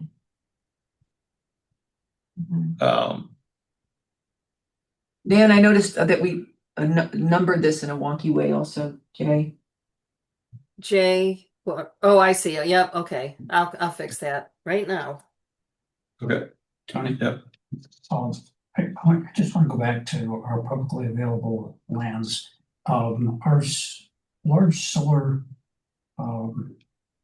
panels areas, would they be publicly available lands? I wouldn't think so. No, No. Right. So solar farms are not. Well, because they're not really in that area, what we're talking about is land that's sort of publicly available for use. Yeah. A land that is full of solar panels is not really available for use. Unless you consider sheep to be public. Well, I guess it is. You can use it to Well, get your electricity. It's still fenced and padlocked. Yeah. Yes. Okay. Page 11. Added definitions. Oh, this was the building envelopes. So. And this came up partly because of the conversations around Trillium Woods and conservation subdivisions in general is that there's this definition of building envelopes versus we had a discussion about buildable, if you remember, about buildable area and how much of a conservation subdivision that they talked about instead of what is it, 50, whatever the open space requirement is, it's as a percent, these requirements are as a percentage of the buildable land, not a percentage of the overall parcel. And again, Trillium Woods really gets used a lot as an example, but you know, roughly 70 acres, I think, of the 200 and some odd acres that is Trillium Woods is DEC protected wetlands, right? You can't do anything with that. You don't want to count that towards the open space because that's just protected land anyway. So the question became, we talked about buildable area, and there were some concerns about using the term building envelopes for the conservation subdivisions. Because really what we mean there is, we talked about, because building envelope to an architect means something different. Yeah, that's what I was thinking. Yeah. Right, that's what the discussion was. Building envelope, Building. right, a building envelope to an architect is the building. Yeah. Whereas a building envelope in terms of a conservation subdivision is the area where you can put buildings, right? It's the disturbance area, Yeah, right? that more or less. trips me up reading. Yeah, them. right. Yeah. Right. So I guess, How was it in the definitions? That got defined. well, yeah, we have it in the definitions. We did define the building envelope, right? Didn't we define? Well, we had building envelope at first, and then we And had then we this renamed it. conversation, and it got changed to buildable area. Right, and then buildable area became to mean something else. So that's where we got into this conversation, right? About how to define, make these definitions be correct. So, you know, the question becomes, how do we define this area? In this case, when we talk about building envelope, we're talking about this area in a conservation subdivision where you can put your building, where you can put your house and your garage and your well and your septic, right? What do we call that thing? You know, we've been calling it a building envelope, but This buildable area. well, yeah, but then we have this other piece where we talk about when we're dividing up the land, you know, we're calling that buildable area. Can you call it a house lot? Well, think about, let's say you had, even if you had an acre of land, maybe the whole thing is buildable, but you want to put the building envelope in a certain location for, you know, for some reason for the design. So at that point, it becomes the house lot. What if we just called it the site plan? Well, I wouldn't call it the house lot because that would get confused with the lot. Right. Okay, What about the house, the site plan for that particular house? Well, site plan has a different definition. You could call it house site, House site, Or building site. building site.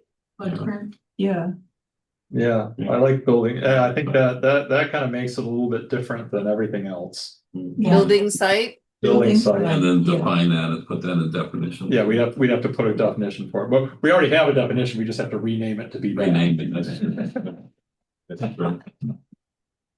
Well, we're Yeah. keeping buildable area, right? Right, we're keeping that, Okay. because that has a different definition. Okay. But this would be what we were calling building envelope. We need to rename that building site. Okay.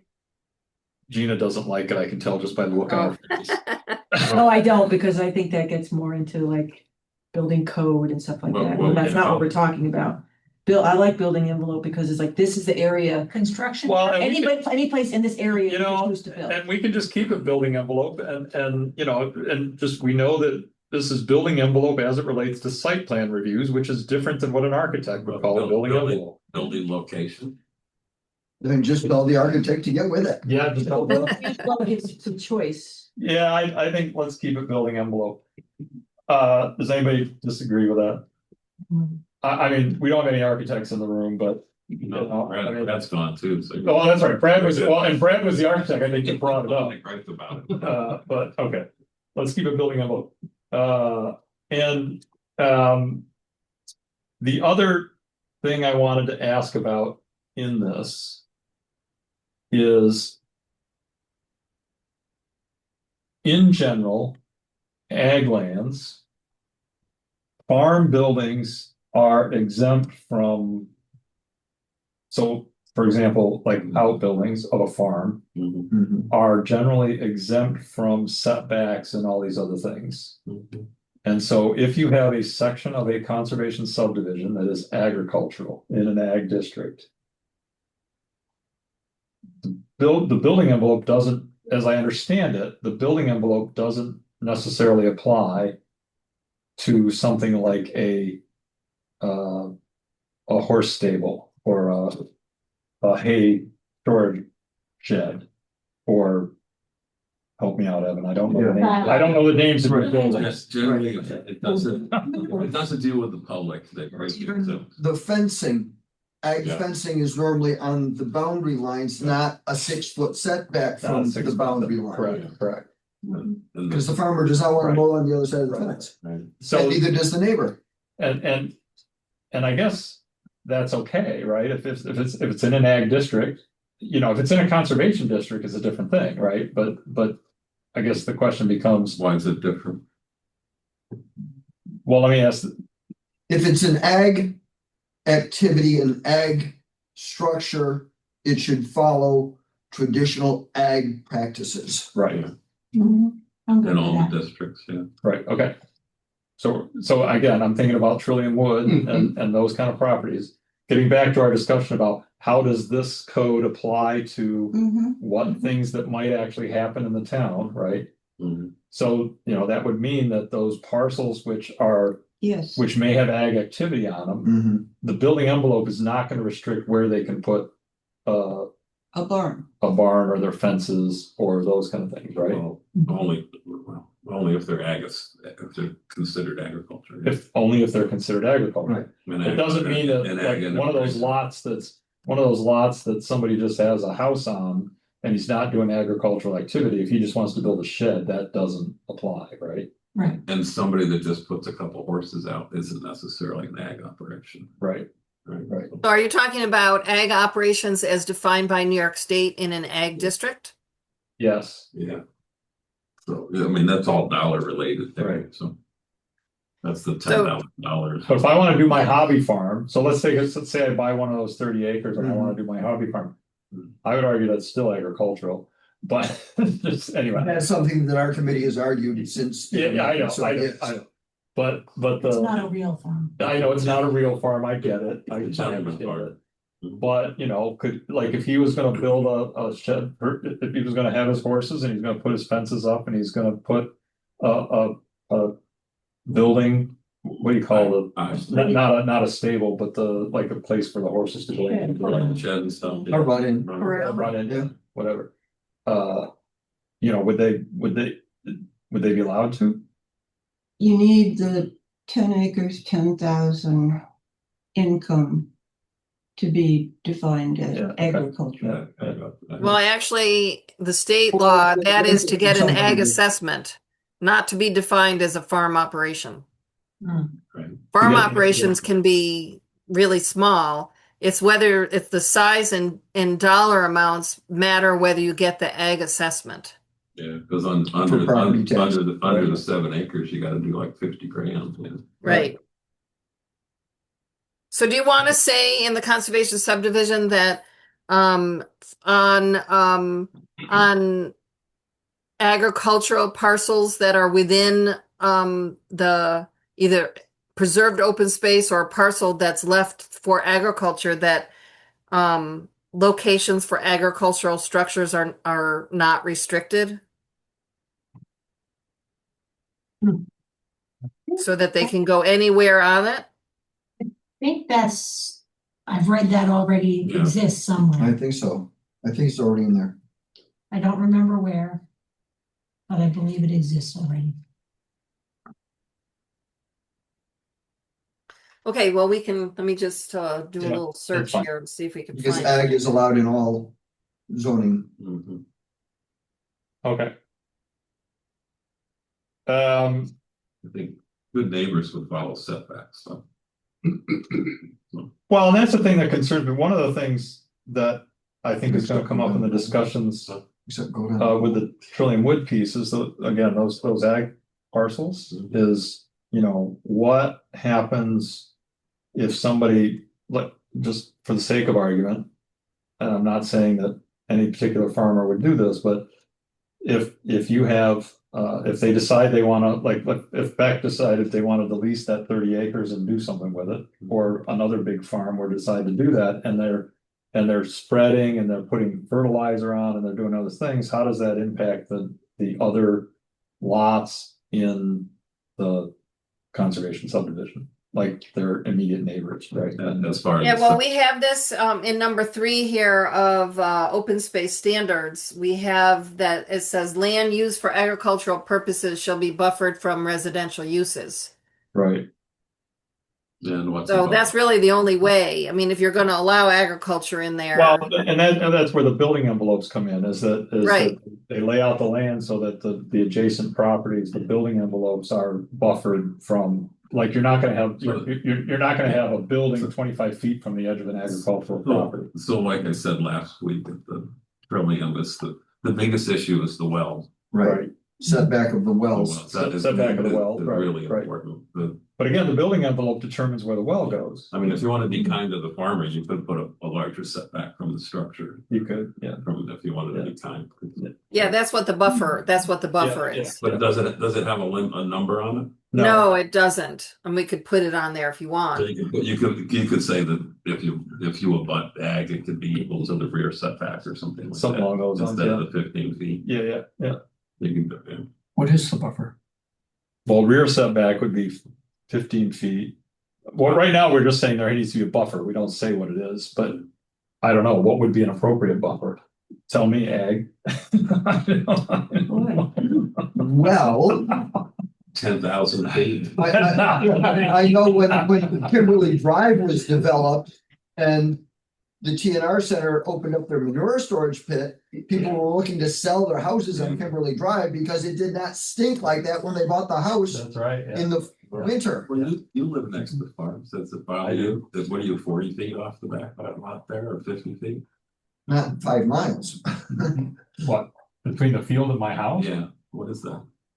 Not even 40. Well, I have, well, yeah, it's probably 50 feet off the About back. 50 feet, Yeah. and is that appropriate setback? It is, I think. But again, Depending on the time of year. I don't mind having cows as neighbors. Some people don't like having cows as neighbors. I mean, I think It's spreading the manure. And then put an Is there such a thing as smell buffers?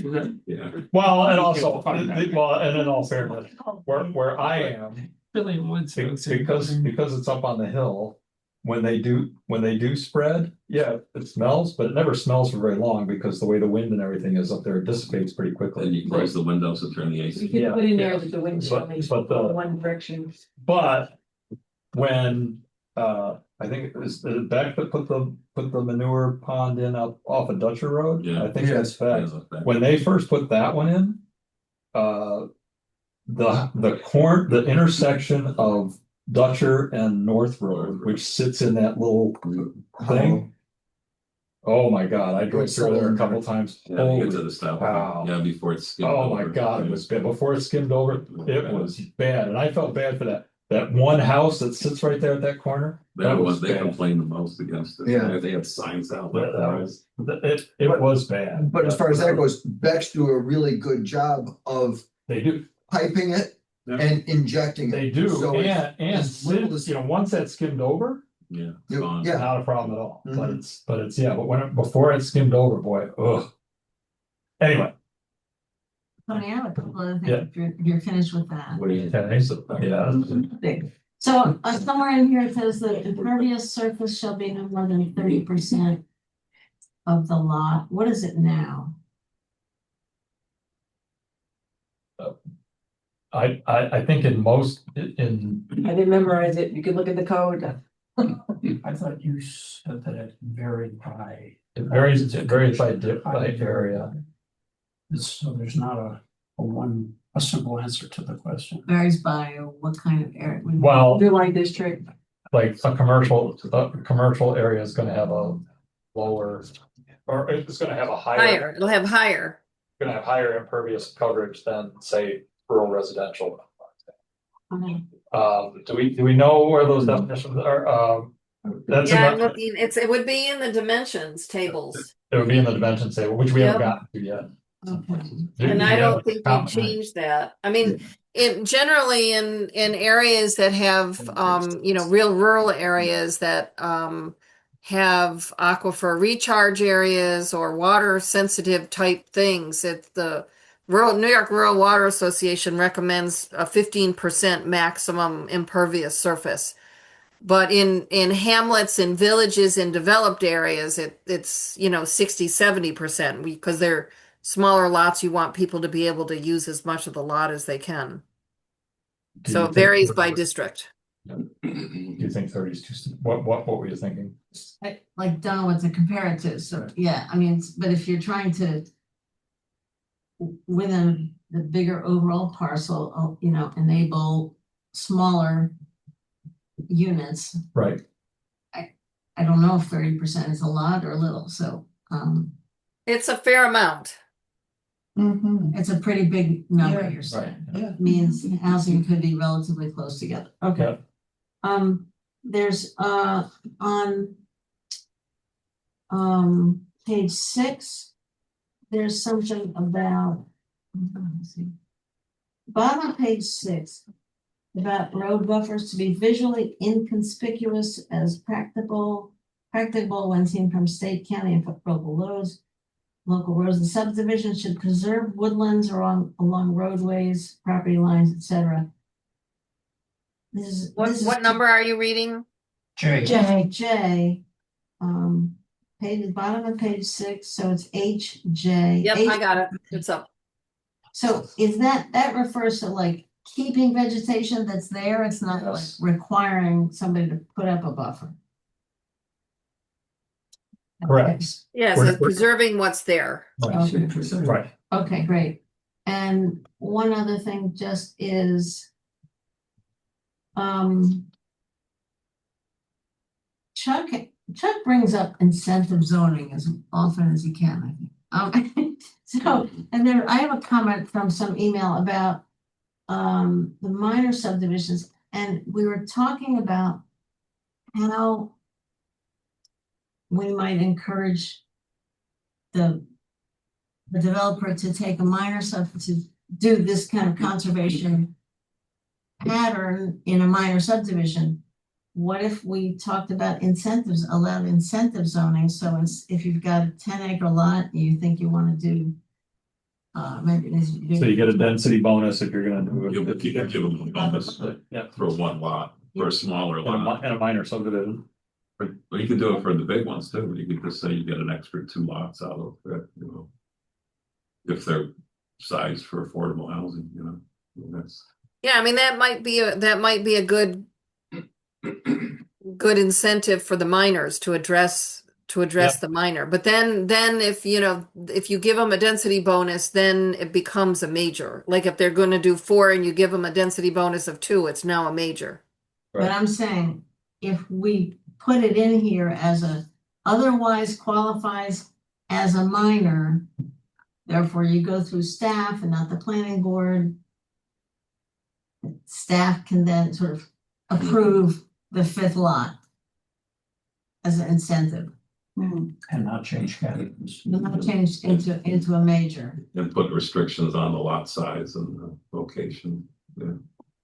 But wouldn't every 5 lot proposal then go through that process? I'm kind of saying we call it what we want to call it. It's like we It's call a bonus. it's an incentive bonus, a density bonus. But effectively does away with the 5 lot limit, then we'd be talking about 6 and larger. And then if you want to talk about 6 and 5 is kind of arbitrary, isn't it? Minor subdivisions. I'm throwing in here an idea that if we want instead of the minor subdivider, just shoot, I'm just gonna make 4 squares. Mhm. They sit down with Gina or Ray and they say, look, there's this other option. If you use the conservation pattern, conservation subdivision, you can do an extra house. You can do an extra lot. And whatever the number is, whether it's 3 goes to 4, 4 goes to 5. And I'm sitting here, so I've just kind of thought about this. I don't have it written. I'm throwing this out there as something that maybe could help builders be more creative. It doesn't have to be a conservation subdivision, you just give, you're gonna subdivide that minor subdivision. You know, But there are other considerations like road frontage, lot size. if you're gonna do it for affordable housing, I say it should be on the main road, so they don't have to deal with homeowners associations with. I don't think we're talking about affordable housing. We're just talking about workforce, something that's small. Talking about creating another lot that's maybe not a McMansion. Oof, okay. But not make it for workforce housing So, or affordable housing. Yeah. No, I'm just trying to say, We could work on that. create an incentive right, for a minor subdivider Yeah. to follow the conservation pattern with the roof, with the way the lots are angled, whatever. And also to build another lot. So now the incentive is build another lot without coming to the planning board. But what they're gonna do is follow these rules for the conservation And subdivision. you're gonna get a lot that's less expensive than. And you get Yeah. an extra lot. Yeah. that's I mean, more modest. there's communities do that, they have. So I think what you're proposing is if we go back to B1, the applicability, change that last sentence to if this article is applied for minor subdivisions in all districts, the developer can build up to, can create up to 5 lots in a minor subdivision. Say that Well, again, I'm sorry. That's one good expression of it. It might take other form, but are we talking about the same parcel that the developer starts with? That Yeah. there's justification here? Mhm. Okay. Please say it. Okay, it's under applicability. We talked about earlier whether this was gonna apply to, we were going to require it to apply to minor subdivisions. And what I think I hear you suggesting is that we decided not to require it, but change it so that if the developer of a minor subdivision chooses to follow this, then they get a bonus of 1 additional lot. That sounds good. That's what I hear. Yeah, Yeah. That's what I understood you that propose. sounds good. Her hope, yes. I'm okay with that. Nan, what do you think?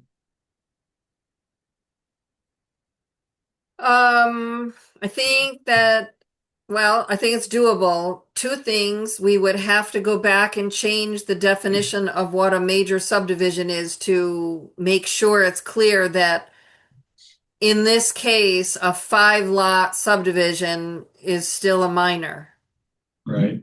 So we'd have to change that We'd have to put the definition, definition, and yeah. the only thing that, there's the town is authorized to issue density bonuses. And I'd have to look up the number of what the town law is that authorizes that, but there's a process that has to be followed for giving out density bonuses that,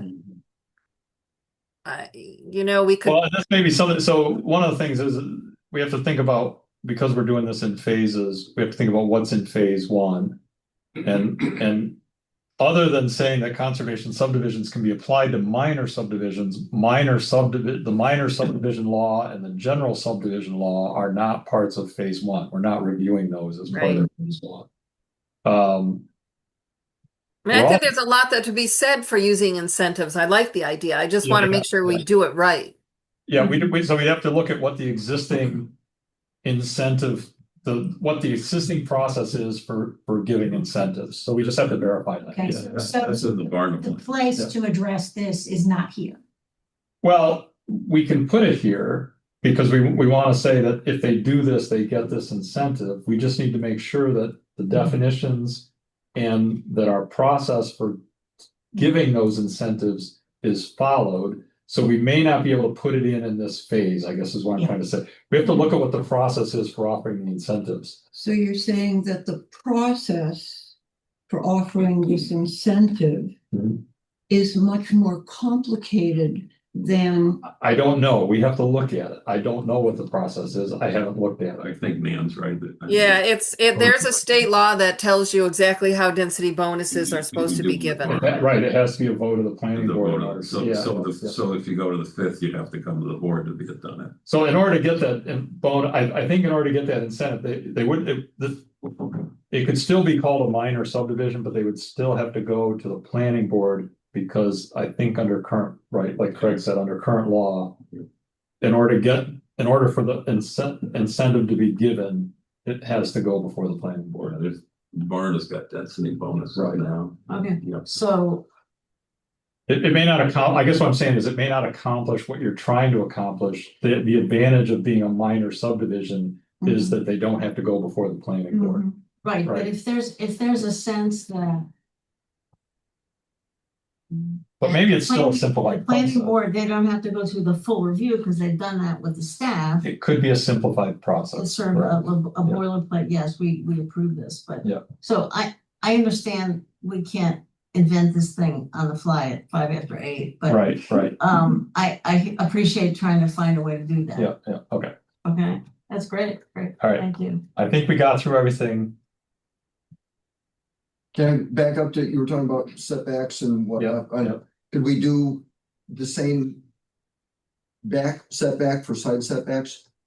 On ag land, If you are abutting ag, yes. Yeah. maintain the rear setback. Maintain the rear 40, setback. 50 feet, whatever it is, Whatever the zoning. side setbacks, Yeah, well, there we've got a number, we can, okay.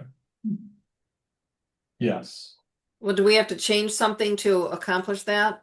some of the side setbacks might be 10 or 15 acres, or 15 feet. Are we gonna be working on the setbacks at all? Well, you could put it, you had. Well, the thing about a conservation subdivision is has no setbacks on it. Right, That's it's all- set it's at all the time determined of the as part of- subdivision. It's all determined as part of the, There's no setbacks? well, there Where are, that envelope went, but it has to do with the building envelope, right? Right. So Yeah. it's There's no, placing of the building, it has to do with how the building envelope is placed, is all. so it could be all over the place. So you Right. just said, you just need a number then. Yeah. Whatever that number is, yeah.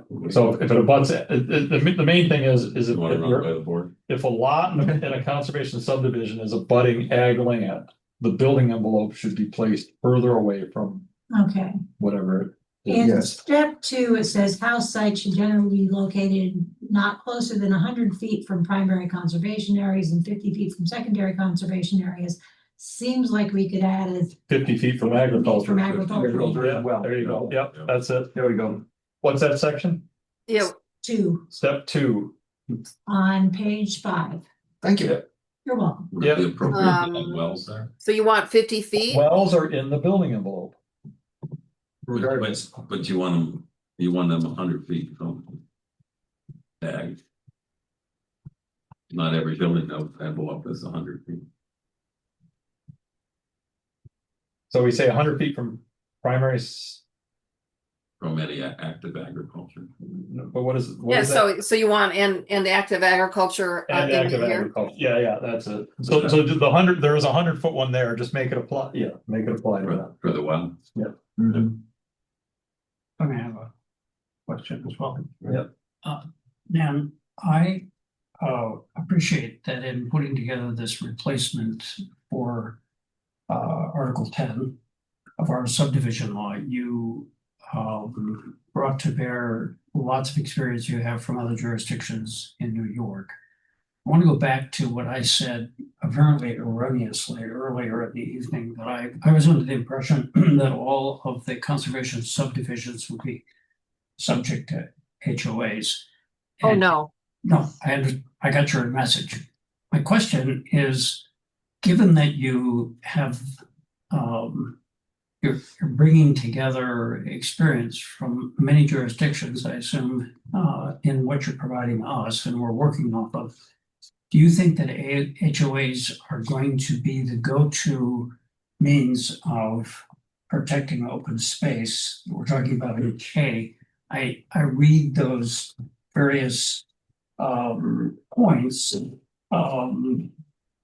carefully, and to me, it looks like HOAs are going to be a very significant force in the future for protecting open space.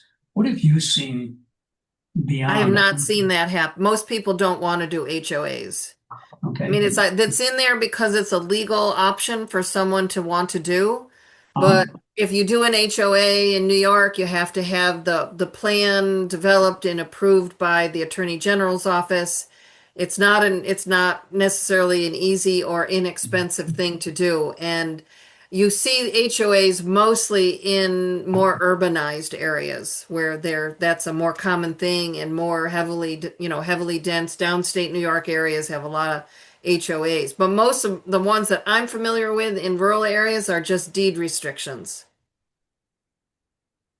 I mean, we had talked about this at the meeting with Tony and Gina. We can take out the language of the HOA, but then how do we address that should someone want to do an HOA? That's why it was left in. I think you have to leave it in. Yeah, where's that paragraph? Which paragraph?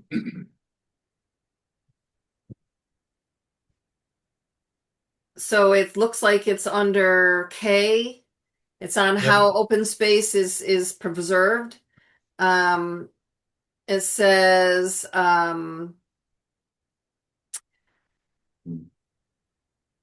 So I want to read this better. so it's basically this sentence here. It says, how is open space? Because in a conservation subdivision, one of the criticisms that people have is that we're going to create open space lots that nobody owns. And that's not true. Someone owns it, and it's either privately owned. So let's say a farmer wants to keep farming and they keep 50 acres of the parcel to themselves to be preserved as agriculture. That's owned by an individual. Right. Or it could be by a conservation easement that's held by a land trust or the town, Right. or an HOA, or it's part of a house lot. So you create in this big estate lot. So basically we can simplify this, but it's basically saying there's lots of different ways the land is owned. And The open space land can be owned. all right, and I'm just thinking, let's make HOA the last one. Okay. Just make it the last one. The last option. I mean, If you I think insist on having an HOA. if you insist on having it. If all else fails, you can have an HOA. But sometimes they're. Talking about roads and streets for servicing the conservation subdivision. Yeah, we had a whole section on roads. Is it the same as the old one with common driveways, No, private drives? I don't believe it is.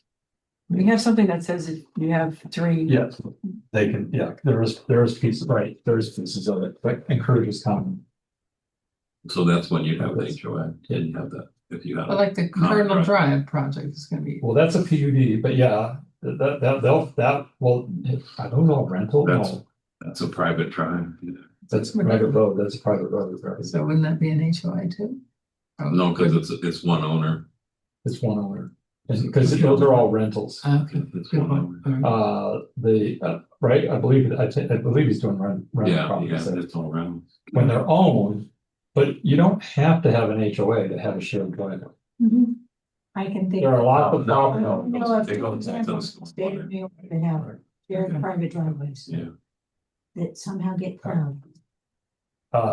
You could have a 3-minute Yeah. plow. Anyway, okay, all right. I will rewrite that part so that the HOA is kind of at the end is more of like an afterthought. And then That's ABC, all of the ABC and D, E, F are if there is an HOA, not there has to be an HOA. right. And use a smaller font for HOA. Yes, okay.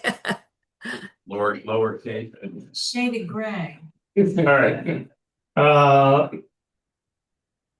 So. We're not gonna get to item 4, because it says if time allowed, we are out of time. I appreciate all the conversation tonight, I think, I think this was good, good to talk through how this applies. Which I kind of planned to do that as a thing, but we ended up doing it all through the meeting, so I think people now kind of understand, right, how the law will apply to given projects. I hope, we can. Good that Trillium would have heads. Well, I hate to pick on that project, but it is one that it is useful because it's, we can think about how does this, looking at this thing that we're trying to do something with, how does this apply to it? And I think I think it's a good exercise, right? Yeah. For May 7th, which is the next meeting, we're just gonna pick up with 270-5 use regulations is the next section, and I will, because we're gonna start with that, I'll add, when I do the agenda for that meeting, it'll be 5 plus whatever is redlined next, if you want to start thinking about those before next month, or having discussions about them in the various board meetings, whatever. Can we get an updated? We will get an updated draft of this. It should come out before I send out the agendas for the next meeting. I don't know when Dan will get it to us, but when we get it, I can send it out to everybody. You mean just the conservation subdivision section? Correct. Yeah. Yeah. I mean, Yeah. that shouldn't be, we made a few changes tonight, so it shouldn't be a big, I'll redo it and send it to you.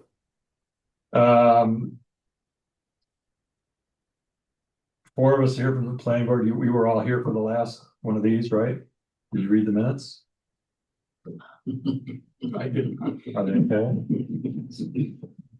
The minutes are pretty. It won't take me long to read them. Yeah, okay. Can we approve the minutes? Sure. I move to approve the minutes. Second. All in favor? Okay, that's fine. 3 or 4. We approve the minutes. The next planning board meeting is April 23rd. I expect that's going to be a very active planning board meeting because it will be our first official review of the Trillium Wood project, right? That will be on there. I expect there to be a lot of public input and a lot of people wanting to talk. So Yeah. Evan, can you bring some extra pitchforks? I probably don't need to. All right. Your tractor. And the next one of these, and the next one of these ZAG meetings is May 7th. Anything else? Okay. Are we good? Yeah. Oh, good. Thank you. Thank you. Thank you. Okay, yep, take care, bye-bye. Bye. Don't put them in bed and push